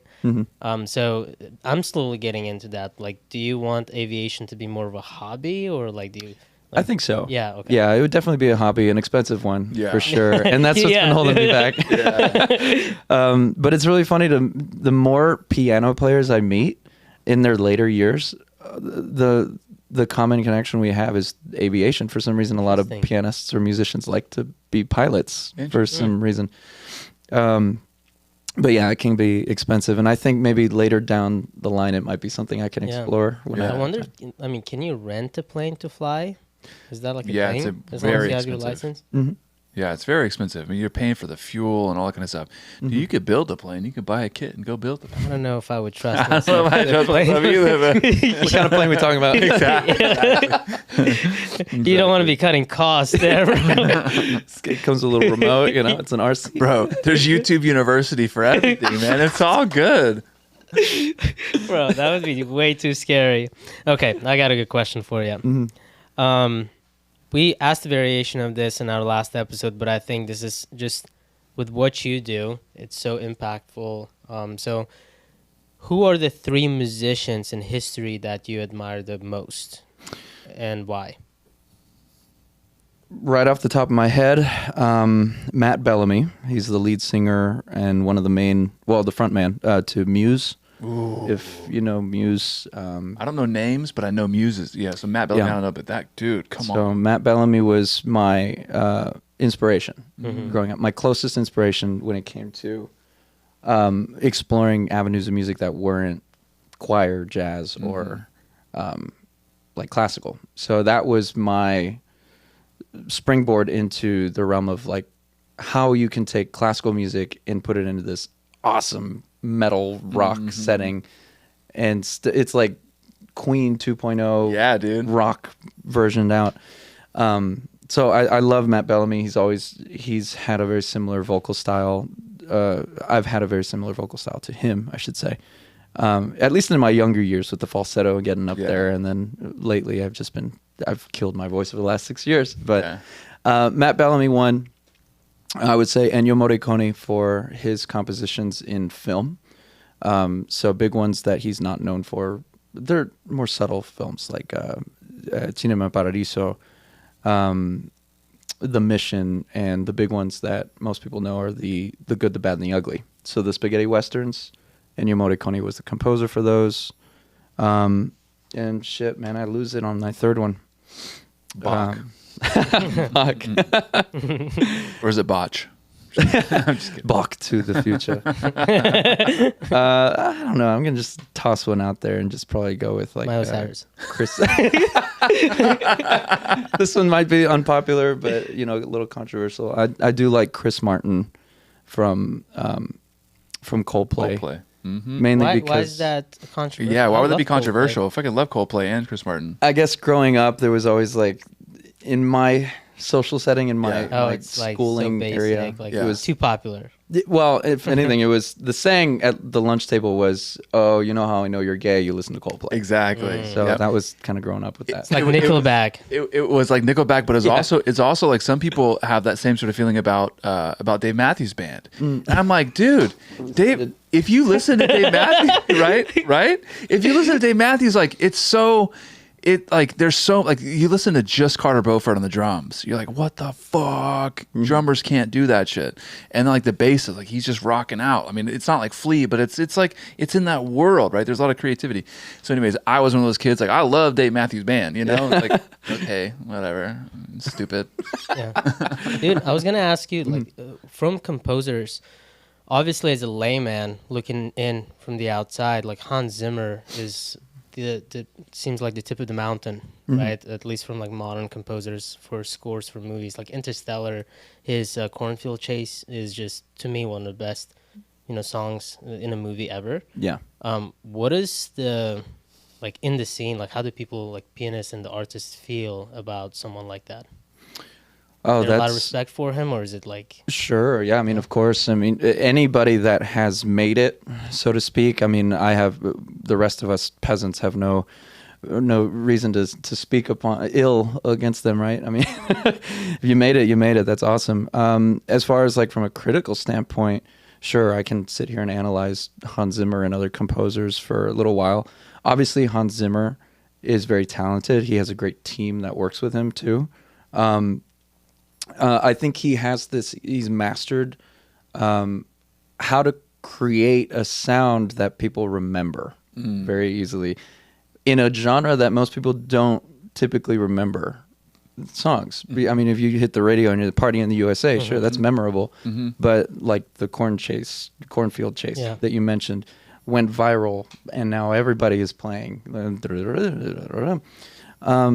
because he bridges this gap. And I don't want to dive too far into the music math side of it to bore anybody, but like his chord progressions, his harmonic language is very similar to like a pop song that becomes memorable because we're using a 4, 5, 6, 6, 5, 1 progression, etc. And that's where he bridges that, the connection. He can connect to the average listener on a film score, but then adding his artistry, his secret touch and production on the background. It's all the stuff you don't fully pay attention to at the beginning that makes it memorable for you in the future. Essentially. Interesting. Have you watched the movie It's All Quiet on the Western Front? It's on Netflix. Came out last year. Oh, I think I've seen the title. It's a German movie. I watched it in Dallas this past week, and I gotta say the score for that movie is mind blowing good. Like Mhm. every song, I don't know who the producer or the uh, the musician was that made it all happen, but it's truly one of the best, most memorable ones that I've seen so far. I think you would really enjoy it. It's That- also a really touching movie too. Like I was blown away with how cruel and how fucked up the World War One was. Yeah. It was like so far ago from when I was born. Like even World War Two, like I kind of know about it, right? But I never really dove into it like that. But World War One was brutal, bro. Holy cow. Yeah. Yeah. Anyway, Yeah, that was like your third fucking question. I'm sorry, so dude. I like talking. I to got him. like 3, so buckle up. So, what do you think has stayed the same about you throughout your life? And what do you think has changed? I guess the easy part could be figuring out what has stayed the same. I guess my passion for music, however, I'm going to say passion for the piano, and probably kind of dive it down a little bit further in there. It's moments like this where I'll take like my sabbatical in January, for example, and yeah, it feels great to be on vacation, but then the other night I walked into Darwin's with a friend, for example, just to kind of like, well, let's make a stop here before we go to the show that we were going to see that night. And the moment I walked in and I saw the piano going off, like somebody else was playing it, I had this immediate itch. And I was just like, I just want to get it up there and play something. I don't know what. Just I got to play something, bang on this thing. And so that's something that's never changed. My connection to the piano has always, even though we get into fights sometimes, it's like, Yeah, right. Fuck that bitch. I'm gonna go sleep with the other one in the other room. I'm not polishing you for a week. you manipulate me. Yeah, exactly. Fucking keys. Take. So, and then what was the other one? What has changed? Yeah, what has changed? Like, you know, we all evolve. We evolve from decade to decade, and you're just entering your 30s. But you know, what do you think has changed? What's changed so much, I think, is my my long-term vision to it. My day-to-day my goals, I think, have definitely changed because I should say priorities, because growing up in LA in an environment like that where it is, like you mentioned, your mom pushing you to, you know, the star child, right? Let's go for the fame early on. Right. You're just kind of, there's this unspoken rule. It's like, you're in LA, you have to be successful. You have to, especially if you're in the arts, you have to get to know this person, that person. There was always this end goal, and it was always Hollywood. Right. You're living in the shadows of it. So it's like, Right. I gotta make it to fame. And fame was basically the only end goal for me in LA. Yeah. It was like, who do you know? Who knows you? How do you get what you need to get there? And then I moved to Texas, and everything slowed down. Yeah, bro. And I know it's like Texas is a little slower, and the way of life is. Yeah, y'all. Yeah. You talk slower. What's going on? And it just lifted this entire veil that I had in front of my eyes. It was like I could see now kind of what you were saying. Instead of talking to somebody for a goal, for a purpose, like, how can I use you? Because most LA Angelinos are going to be like, how can I use you to get where I want? Right. Here it became like, you know what? Let's go get some good barbecue. Yeah. And I want to talk about which sauce is better than the other one. You know? It's just real simple bullshit like that, where it's not a competition anymore. There's no sense of whether you fail, whether you make it to Hollywood or not. You fail, you don't. Now I measure my successes on whether I go to bed happy at night, bro. and just waking up the next day and trying to be better than the person I was the day before. Nice. And I think that's really kind of been hit home for me the last year or two. As opposed to maybe ashamed of who you are today because you haven't met the person who you met, that interaction didn't go well and it didn't get you this and that. You know, it's like all these times of waking up being like, man, you know, like I'm not where I want to be, blah, blah, blah. You know, it's a different perspective being able to wake up and like, yesterday was a fun day. Yeah. It's a lot of pressure too. It was chill. Our first ever episode was with this guy by name Trent Sultemeyer. Yeah, good guy. Great guy. He told us a story about, oh man, I'm going to butcher the guy's name. Do you remember the guy's name? Man, it was a funky name too. Daniel Gobbets. Yeah, something Gobbets. Dave Gobbets, Dave Daniel Gobbets, Gobbets, something David like that. Gobbets, something like that. He had muscles on muscles. Yeah. Daniel Gobbets. Damn it, Gobbets, right? Yeah. Damn it, So, Dan. he talks about this kid, comes from a really well-off family, looks like Norse god, has everything going for him, beautiful blonde girlfriend, right? And he was selling books door to door, like with this group, and he was absolutely crushing it, and it ends up not working out, and turns out that he crashes his car because of all the pressure he was feeling, because he was lying. He would like use his own money to buy the books and say that he was selling them, Or to put the deposit down. Yeah. But then he didn't have the money to actually pay for the books to send to the people. Yeah. So he was just like, but Faking the it. reason why he was doing that is, and dude, I'm not gonna put him down. I've done things in my life where I look back on it, I was like, gosh, that was all driven from place of ego, right? We were talking about that earlier off air. It's when you take a step back and realize, man, like you don't need to achieve something to be worthy to hang out with, to be a good person, to have a place in the world. Someone who's like Elon Musk's of the world are not more valuable than Blake, right? They're like, no, but I do. Yeah, like they maybe like all the stuff that he's bringing to the table. It's on paper, like he has provided more for the planet and for the earth, Right. compared to us, right? But you take a step back, man. You look at 1,000 years from now, 10,000, a million years from now, humanity is not going to exist more than likely, right? At the pace we're going. I know it's depressing, but so what is the great takeaway is that it's in the moment, the relationships we build with people and just the connections we make, right? Yeah. So and at the end of the day, every connection we make is equal. Every person has a place in the world. So I don't know, man. I absolutely loved the answer you gave. Yeah. And we're going to have to clip that out. That's a really good For clip. sure. So, hey, so you talked about going back. This is my second question. I got one more after that, bro. No, so you said that you've gone back to Spain a lot and been with your dad's side of the family. So you had relationships with your grandparents? I did, yeah. Yeah? Yeah. Great. What advice did your grandparents or parents give to you that you remember best? Damn it, I was going to ask that one. I know, that was a good one. Ooh, that is a good one. And that's a tough one, too. My grandfather in Spain was a goofball. He still is. So I don't know if he really fed me much vernacular that could be used in the inspirational sense, if that makes sense. Well, the way he lived his life was advice, I got to say. That's true. That's a really good point. My mom and dad, if they ever agreed on one thing, they would always tell me, be humble. Okay. Just be modest. And I've carried that with me throughout my years. I've always found it really funny because on stage, I might put off a persona that doesn't seem like it's very humble or modest. But then the moment I step off, I'm like, that's my stage persona. That's not who I am.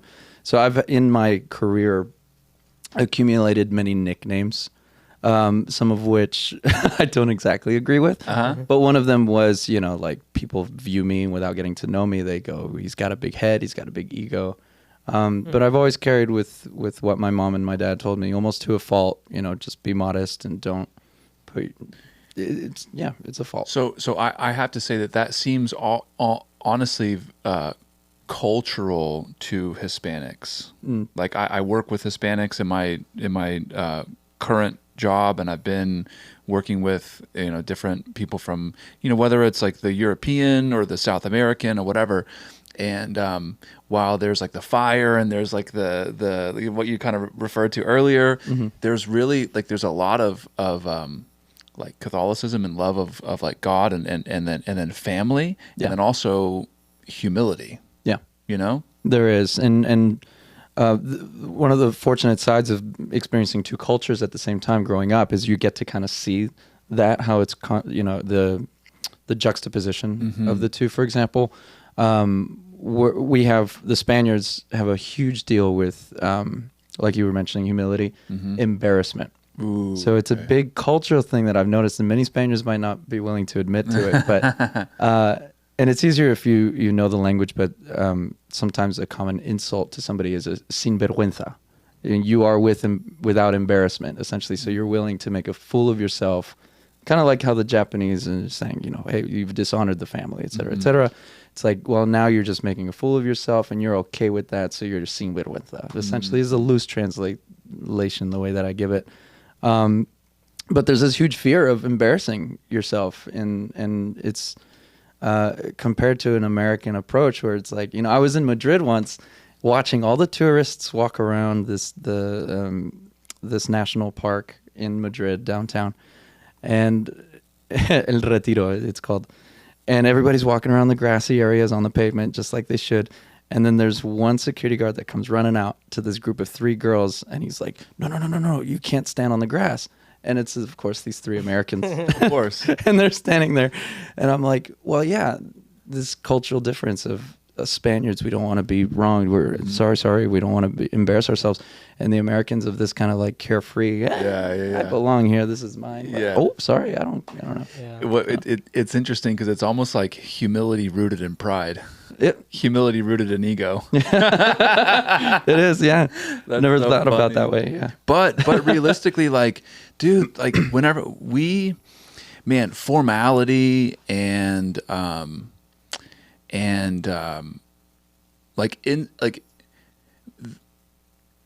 don't even know how to really like talk about it very well, but there is value in formality and structure and taking care of presenting yourself, having pride in how you carry yourself.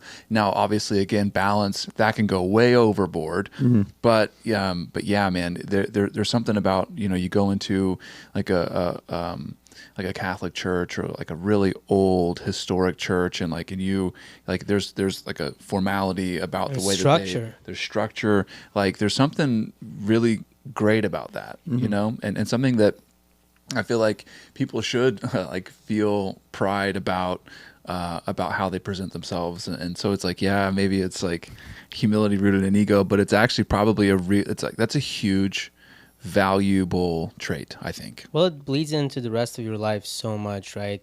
Jordan Peterson talks about, you know, making your bed first thing in the morning. It's not that you not making your bed is the end of the world, but it sets up a certain standard. Because I think, who's that? John Madden? No, not Madden. The coach from California, the basketball coach. John Wooden. Yeah, okay, yeah, Wooden, yeah. He talks about how you do one thing is how you do everything, right? And there's a huge emphasis on that in Uzbekistan as well. It's like respecting your elders, and I mean, just every little detail, very similar to how you were describing, Spanish culture. I was thinking back to my time in Uzbekistan and even Afghanistan and how similar that is, because you don't want to be embarrassed because it brings shame to your family. Right. Like, it's like, oh, like Saeed's family, did you see what Freddy was doing? That little shit, you know? Yeah. Like, I can't believe they raised him like that. And that's it.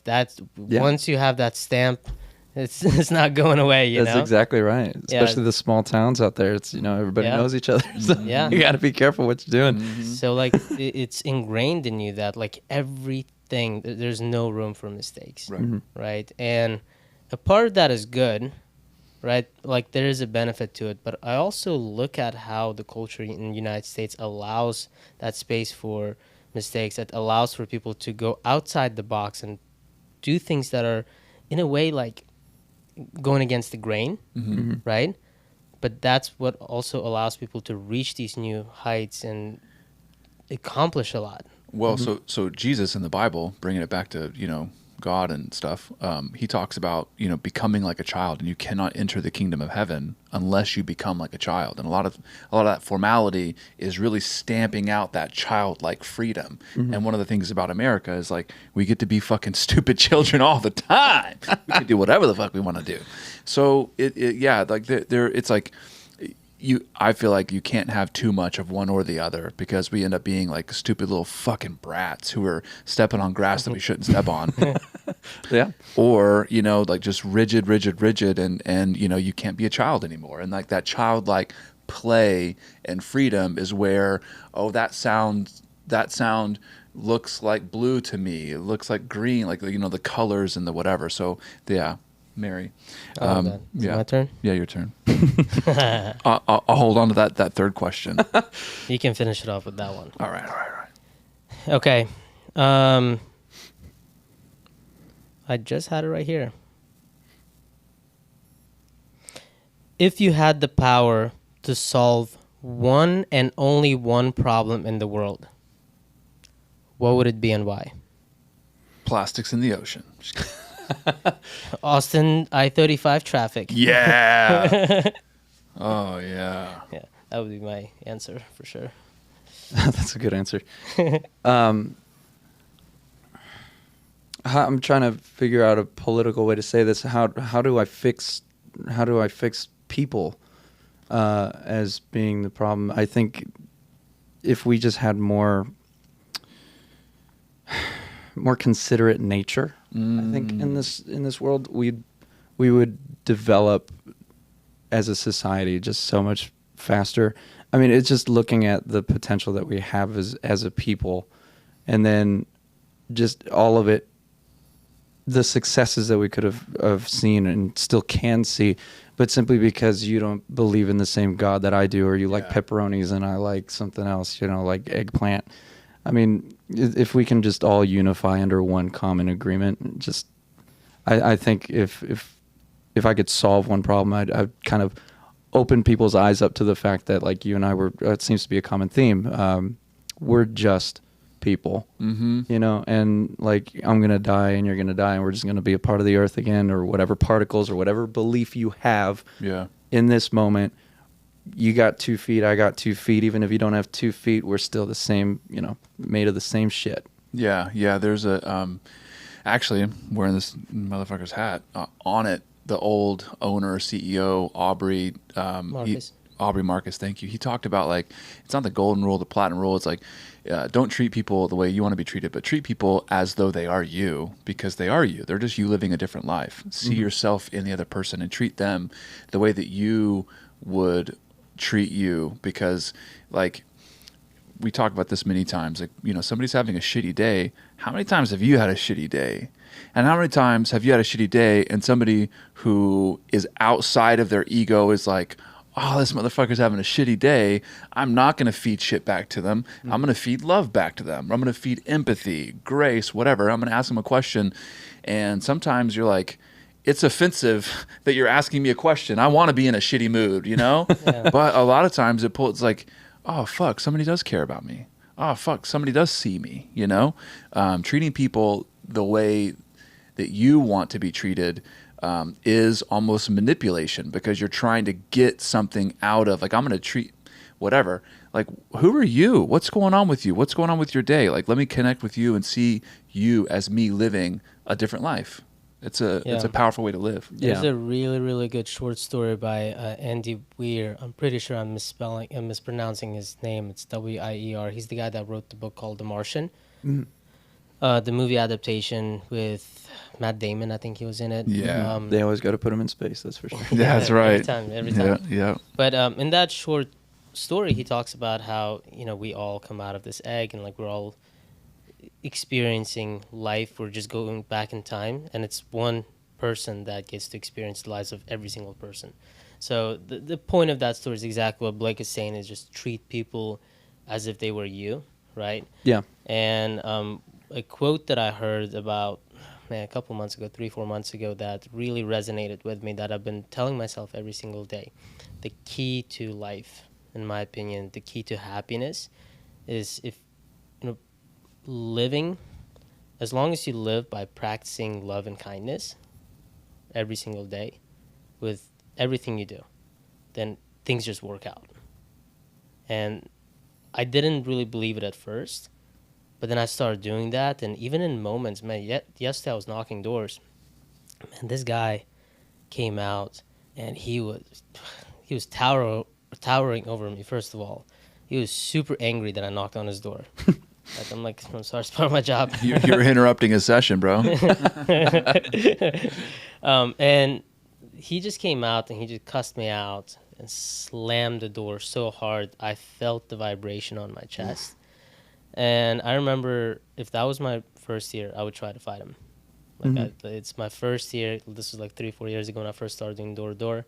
I would go back and forth, but because I was super respectful with him, and I showed him love despite him not showing me love back, it made me feel better, and then that led me to having a good day, and it didn't let me impact it, and things just end up working out, right? So it's just one example, but like just the fact that I'm living my life by practicing love and kindness and everything that I do is just leading me to having this amazing life now, which I think is, I don't know, man. I love that. I kind of went off the topic there. No, you're good. Hey, you're good. And like, look, again, Bible, you reap what you sow. If you put out hate, you're going to get hate. If you put out love, you're going to get love. Even if somebody's putting hate out to you, if you're giving love, more often than not, you're going to be getting love back. It really is a big deal. What are you most grateful for? Most grateful for? I mean, definitely my upbringing, the opportunities that my parents were able to provide for me. I mean, I met a lot of kids, even just in my public school years, that sometimes couldn't have lunch. Wow. And so, while I wasn't up there driving Beamers either, but I do recognize where I stood growing up and where my parents stood and how they did. I was an only child, and so everything that they could give me, they gave. I mean, within reason, obviously. Like as a kid, I would ask for things that I probably shouldn't have asked for, but everybody does. And it's led me to where I am today. And were it not for that piano, I mean, I'd probably have some other deeper issues going on. So as much as piano was art for me, it was also very therapeutic. Yeah. It's badass. You're still close to your parents, sounds like? I am, yeah, from a distance. Obviously, my dad goes back and forth between LA and Spain. My mom stays in LA. And so all my family's either in California or Spain. So, stay in touch through phone. Yeah. Yeah, so. I love that. I'm an only child too, so it's tough, man. Like my mom's in Florida with my grandma. My dad is in Austin, but like now I'm moving to Dallas, and it's just you want to spend as much time with them, but life just takes you on a different path, and sometimes you have to leave the nest. And as an only child, it can be a little bit tough. At least I experience it for sure, being away from the family, because I feel like I have such a special relationship with them. Yeah, as I'm sure you do. I don't know, man. The distance sometimes, can get to you. Yeah, I mean, you go back and see them as much as you can. Yeah. I've kind of gotten, the first few years were tough, and then I've just kind of gotten used to it. Yeah. At this point now, it's like I'll get people that ask me, it's like, "What'd you do for Christmas?" I was like, "I stayed at home, and I played a video game." Yeah. And they're like, "You didn't see family or anything?" I was like, "No, and I don't think it's that big of a deal either." But yeah. I mean, it's nice to see family, but it's hard to move around nowadays. Once everybody starts getting spread out, cousins are living somewhere else. My aunts and uncles. $1,200 to go back to like say hi. Yeah. I can say hi over the phone, whatever. Yeah. Well, we have FaceTime. That's right. FaceTime too. And I mean, half the time I'm like, y'all haven't visited me here yet. So it's been 6 years. Come on, y'all. Get your butts to Austin.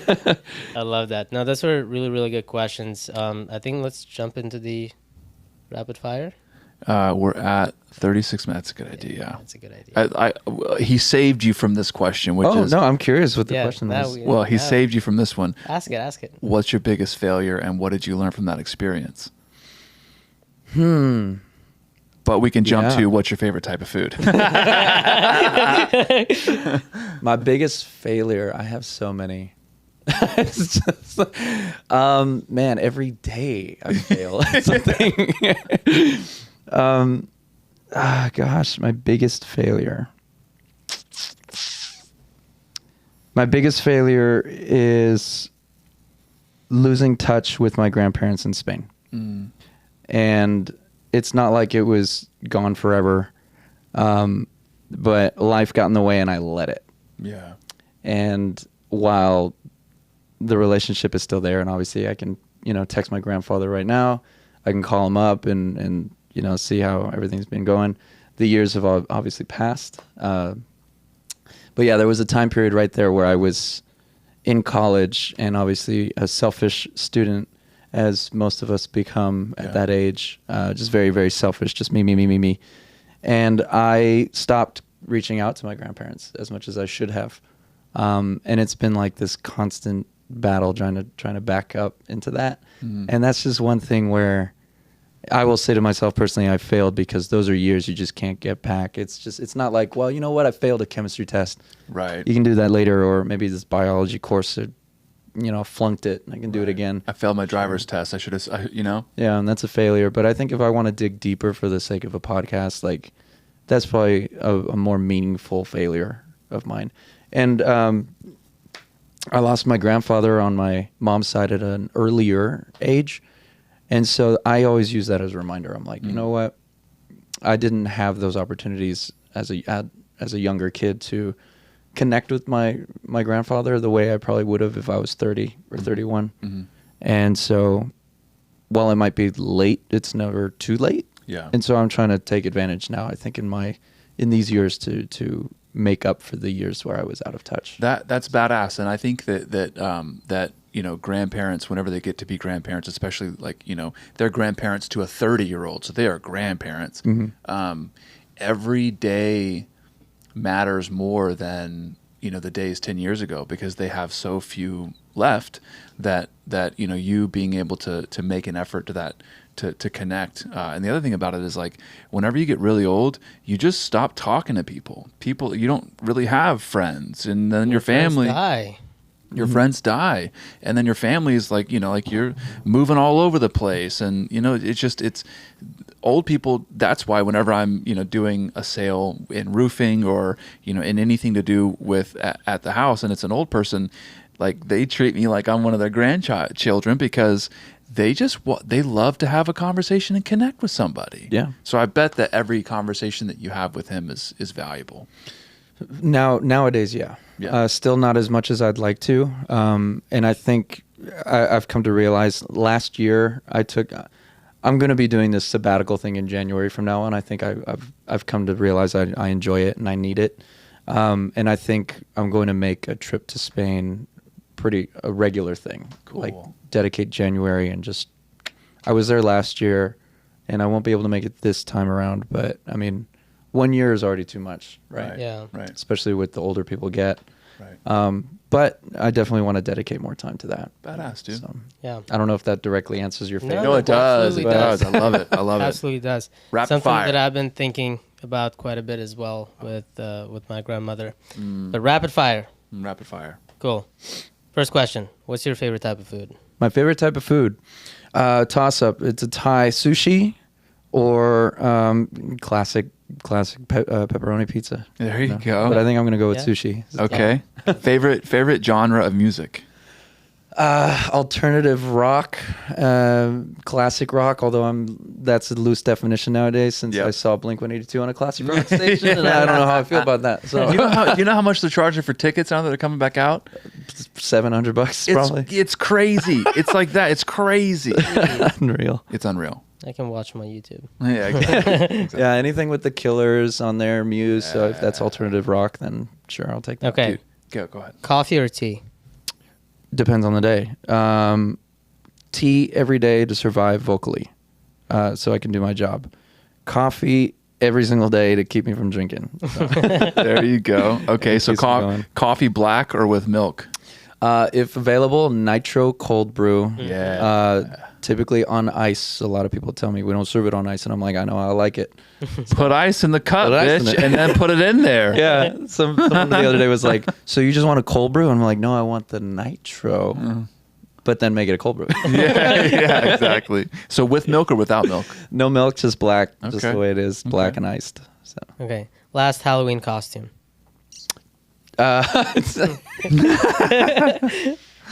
I was John Wick. Okay. I could actually see that. I could see that. Yeah. With your dark Yeah. features. Yeah. Yeah. Yeah. So Do you I- have long hair too? I'm growing it out. So this is a new thing. The hat I never wear. So I'm just in that stage where I'm like, I'm in talks with my barber. I'm like, what can I do? She was thinking like, let's do American Psycho pulled back Yeah. version, and I'm like, okay, I'm trying it. I'm not a big fan, Yeah. but it's longer, and I'm seeing how long I can get it before I. Dude, I was telling you off air. I was growing it out too until I went to Dallas and I needed a haircut. Mm-hmm. Went to a Dominican barbershop where the guy didn't speak any English. Thank God the cameras can't see the back of my head. It looks fine. I think Dude, it looks fine. I asked for a low fade. This is not a low fade. Dude. It looks like someone put a mop on my head. But No, it looks great. Thank you, Honestly, thank you. I like it. No, I'm happy with it. It's not too bad. But I was growing it out, so it was a little bit tough. But this podcast is not about me and my problems. So That's right. It's about you. And your hair looks beautiful. Oh, thank you. So, 2 strands. what is your spirit animal? Oh man, I've always associated with the wolf, and that just seems so cheesy and generic, and I haven't really thought about that question in years. Why wolf? Or the whole generic bullshit about lone wolf rider or whatever, but even though they travel in packs, which is ironic. Yep. I don't know, and then maybe a scorpion because I'm a Scorpio, but I've always just kind of I've had my own lone wolf path, and I'll be in a pack as obviously as necessary. But I haven't really put too much more thought into my spirit animal. It's like an updated version of it. Bro, you've been in Austin for 5 years. How do you not know what your spirit animal is? Bat. Yeah, a bat. Armadillo. One of the two, right? Yeah. Speaking of, Scorpio, one of your answers is something you are passionate about is astronomy, right? Yeah. Yeah. Not astrology, astronomy. Mm-hmm. Oh, astronomy. shoot. So there is the difference. Yeah. We can talk about both. That's totally cool. They are interconnected because astrology is all about the stars and universe and how alignments, and astronomy is all about stars and universe. Yeah, that's what I meant. No. I did not. I got you, bro. It's all good. Yeah. One's like Stephen Hawking, and then the other one's kind of like, what tarot card are we reading today? Yeah, exactly. Yeah, get out your crystals. No, but astronomy. Something about Gatorade being in Mercury or something. Gatorade and Mercury. The blue cool. Yeah. Which, by the way, for our listeners that are into that, I will say I started reading about it, and some of the stuff, it's crazy. It's accurate, like way too accurate to be a coincidence. So I don't know. I like to keep an open mind. Yeah. Because there might be, it's kind of silly for us to just assume that we have all the answers, right? Oh, 100%. Bro, like we are. Yes, I'm here. He's here, but we are actually like sound waves and empty space. That's what we are. Is sound waves and empty space and vibration, and like in everything is. And we actually are, like we talked about, connected. We're connected to the universe, and so it, like, I don't know, man. It's definitely out of the box thinking for a typical 2023 American, whatever. But realistically, like there's some shit to it that for sure is there. Yeah. Oh, and I would love to dive down that rabbit hole. Yeah, I could spend hours down there. Well, and I'm a Sagittarius, and like I read stuff about, and I married a Sagittarius, and we read stuff, and it's like, it's kind of broad and generic, but it's also specific enough to like, fuck yeah. And then I read like an Aries, and I read a Leo, and I'm like, yeah, that's not me. Yeah, that's not me. That is me. What the fuck? Yeah. Mm-hmm. Yeah. Yeah. I'm Pisces. Whatever that means. Pisces. Apparently I'm emotional. So. Aren't we all? Okay. What's your favorite season? Winter, hands down. Yeah, bro. Yeah. Come on. 100%. Okay. Love the You're cold. loving the cold right now. Yeah, and I wish it was colder. Yeah, I mean, to be honest. you get to wear a cool leather jacket, so... True. It's not as expensive as it looks. It's not about the price. It's That's about right. how cool you look in it. How it makes you feel. That's right. Hey, never mind. Have you ever been in a fight? Yeah. It depends what kind of fight we're talking about.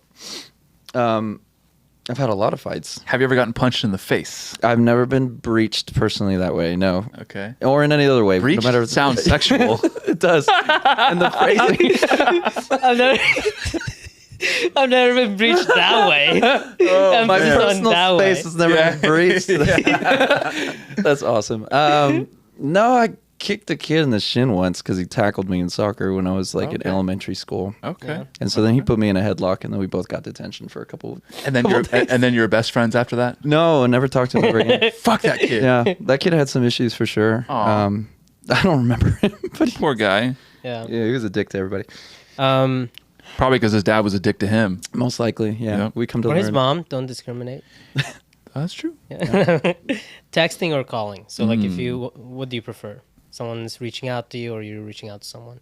I've always done calling. It's just kind of an easier, also texting. generational thing. Could be, you know, I was of the generation that you'd have to wait until after 7 and then, you know, dial your friend and no using the internet. Yeah, get off the internet. Yeah. Call waitings are always fun. But yeah, no, I remember sitting in bed, falling asleep sometimes talking to like your high school sweetheart. Oh, yeah. Oh, yeah. Dude, a good middle ground now is the voice memos. Yeah, you just send the voice message. That's true. Yeah. The talk to text is what always throws me off. My brain is just not developed in the sense of like communicating with technology at the same time. So I'll start like a talk to text and they say it's safer. And I'm like, what was I going to say? And then it'll be like, are you still there? Yes, I was sending a message to my boss. I forgot that with the new iOS 16 update, like now it's a little bit different. It doesn't give you the option. So it used to be where you hold down the microphone and then it gives you the option to send it afterwards. Yeah. But I guess now as soon as you record it, you let go, it just sends it. Oh, wow. So I was recording and I was like, oh, fuck, I messed up. And then I let go. Just sent it out to him. I was like, oh, shit. I couldn't like unsend it. So yeah, no, I've seen that feature. I've had some issues with that. Some personal ones. I was so stupid, man. I was doing some recordings in the bathroom the other day. I was just bored out of my fucking mind. I should never go on vacation. And I'm recording different like voiceovers I can try out and just like accidentally send one. I was like, no, that was fucking dumb. Okay. Dude, Alona, that reminds me. So before we started the podcast, one of the first ever podcasts I did, I took acid in my bathtub in the dark and I like recorded my basically an hour-long conversation on my phone and I sent it to Blake. He did. Yep. It was a good conversation. Yeah. So one day, when we hit 1 million subscribers, you guys will get to hear it. I'm glad I'm not the only one that has conversations with myself. Yeah. So what never fails to make you laugh? Oh, for me, it's people falling down. I literally stole it out of my mouth. I was going to say that. I'm sorry. People falling down. America's Funniest Home Videos was always a staple. Growing up, that was fun. Bob Saget. Saget. Crazy Bob Saget. He was all suit and tie, and then like really, he was crazy hilarious. underneath. You don't get TV like that anymore. No. Yeah, people falling down is always a classic. You can't go wrong with that. A good stand-up comedy routine, but an intellectual one, not one of this like gonna make a joke about some low-hanging fruit. Like I want to think about that joke. Right. You know? So anything like that. I love it. Okay, one last question. Is it one last question? God damn. Yeah, and then we jump into the social media dive, and then we'll go from there. What do we want to finish it off with? Ooh, I got a good one. Hey, Okay, go I am owed one. Okay.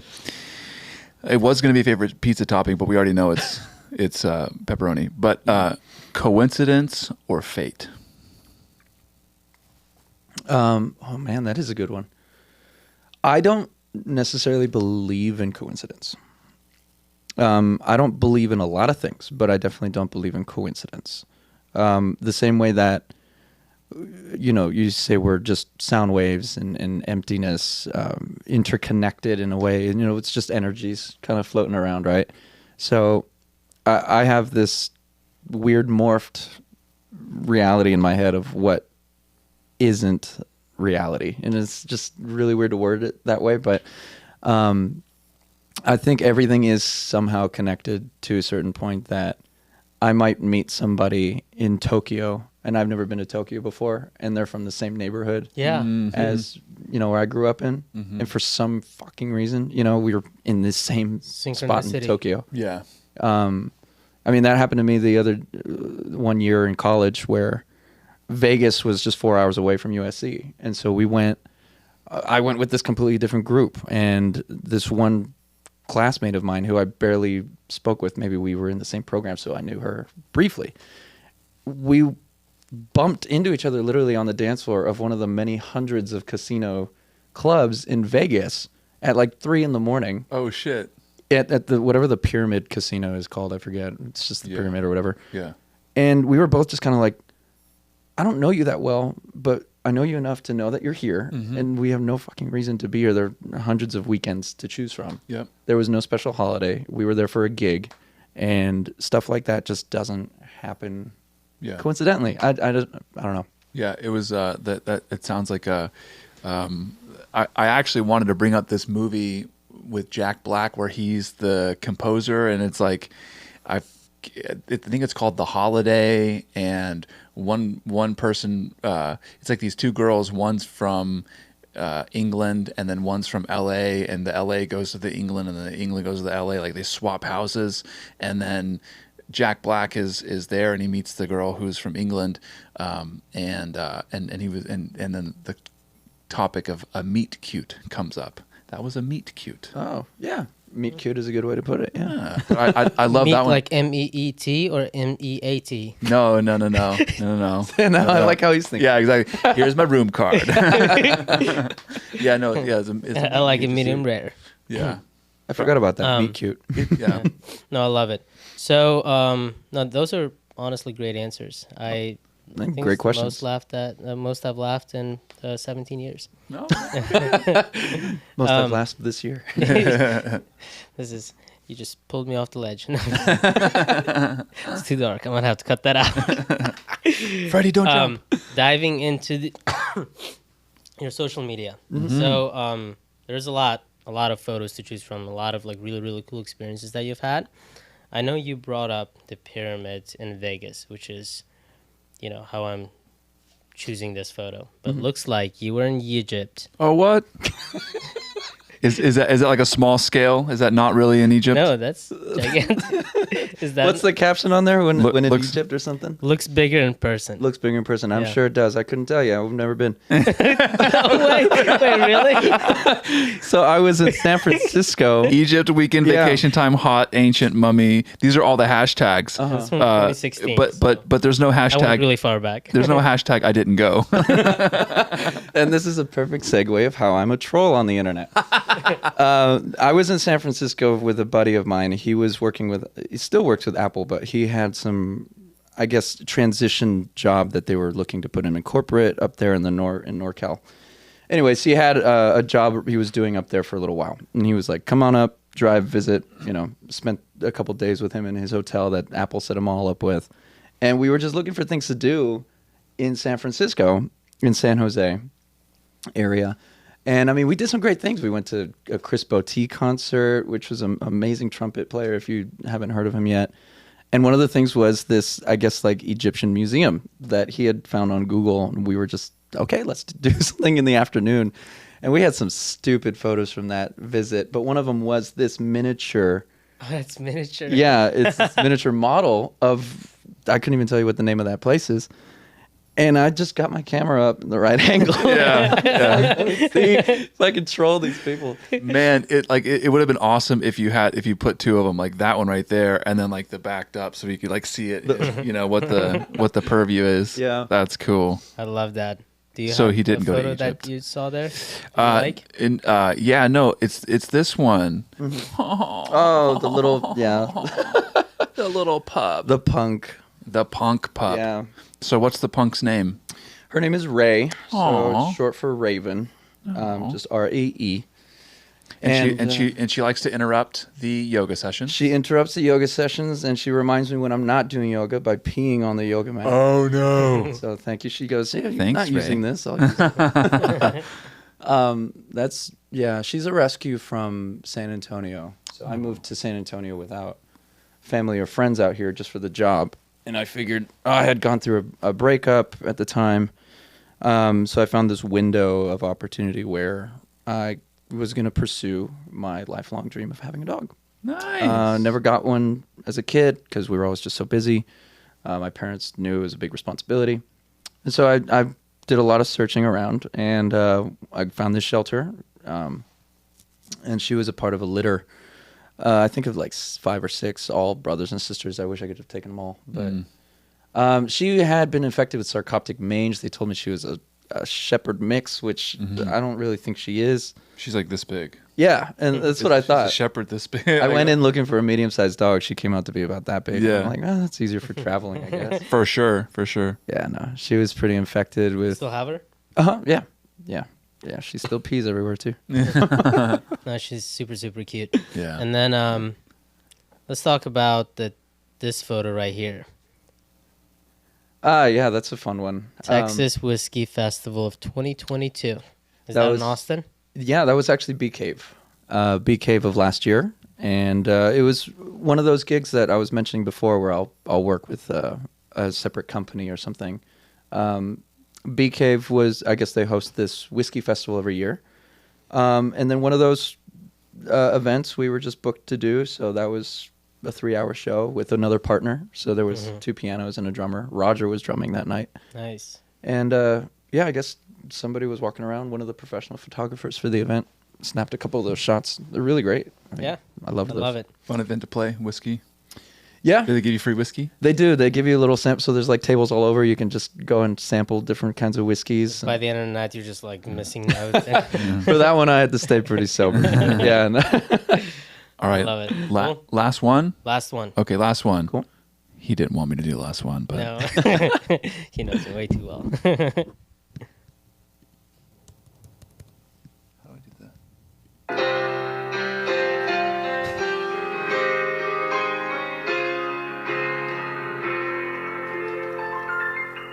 So it says Warner Brothers cartoon Paramount. What this like you talked about doing like the cinematic scores and stuff. Yeah. Are you a like a Warner Brothers fan? And I just kind of like anything that's easily recognizable. That's a piano theme. okay. And so I kind of picked that one up a long time ago. I can also do the other Warner Brothers ones. It's like any kind of little fun things that audience members can pick out like that. I'll throw in every so often. But that one, I was just really stoned and really bored and just put something together. So I think that was just like 2 days ago. I loved it. I saw it and I was like, oh, I love it. He's probably a cartoon fan. I love it. I love that. I was like, I need to make content or something. Yeah. Put some Well, on. we've Stuff talked out there. about it, right? And I really think you should because you're super, super talented and people need to see it. Mm-hmm. So Well, thank you. that kind of leads us to the final thing that we like to do in our podcast, right? This got a little bit over 2 hours, which is okay. We're still like, fine tuning all the little details. But the final question we like to ask from our guests, if you had to give one piece of advice to our audience members about, how to live their life, something that you learned over the years, one piece of wisdom, what would it be? Oh man, that's tough to sum it all into one piece of wisdom. I hate to sound generic, but I mean, as simple as it might sound, do what you love, and if at first you don't love it, maybe tomorrow it'll come. Just to be patient, and the hard work sometimes pays off. Not always, and if it doesn't, well then just try something different. Just try something else. And I've never been one for life advice because I'm still trying to figure out a lot of my own shit. Yeah. But I would say just be determined. Be determined and don't give up at the first sign of a failure. Mm-hmm. So. Yeah, failure is good. No, I love that. Well, we do want to thank you for taking time out of your busy schedule. Thank I know you. You're on vacation right now, but we were super excited to have you on, and the episode went super, super well. We're excited for our audience to listen to this. And if people want to find you, should they follow you on Instagram? Is that the best way to find you? Yeah, that's kind of the only mode I have available. So I'm not on Facebook. I'm and any of the other social medias. I don't even have a TikTok. People tell me I should get one if I'm going to be spreading the music around, the content at least. But no, you can follow me at I think it's MCARRANDI 13. It is actually Or it's C. at Carrandi That one. 13. At Carrandi 13. Yeah. Yep. I can never remember if there's an M in there or not, but Yeah. no, just at Carrandi. We'll put So- it. so We'll just put your it at last the bottom name. of the love text. We're gonna do a text overlay. Yeah. But yeah, thank you so much, and we also want to thank our audience for listening in, tuning in every single week, and supporting us through this journey. We're super pumped for what's to come in 2023. This wouldn't be possible without you guys, and this wouldn't be possible without our sponsors, 6. Pouch 6 Studios. As you can tell, we're really making this our home. We're I don't think I've ever been this excited about coming to a studio to record the podcast, just because of, like, man, they just make everything super easy. We don't have to do any of the editing. We don't have to do any of the switching. The quality is, man, it's otherworldly, as you guys can tell. And best of all, they just support us through the entire journey, right? So if you guys want to, come out and record your first episode, you've been thinking about recording a podcast, then, you can come and do so here. You can use a code HUMANS50 to take 50% off your first booking. Or if you already are recording and you just want to come by and see what the studio offers and compare it to your existing setup, man, come on through. I think once you get a little taste, it's going to be difficult to leave. Pouch6studios.com. Yep, pouch6studios.com. So thank you guys all, and we're looking forward to having you guys tune in for the next episode. Cheers. You've been listening to All right. Humans Nextdoor. Thanks for checking out the show, and be sure to subscribe and leave a review. If you have an idea or topic for the show, maybe you want to be on the show and you're interested in working with Freddy and Blake, visit us at humansnextdoor.com. See you next time on Humans Next Door.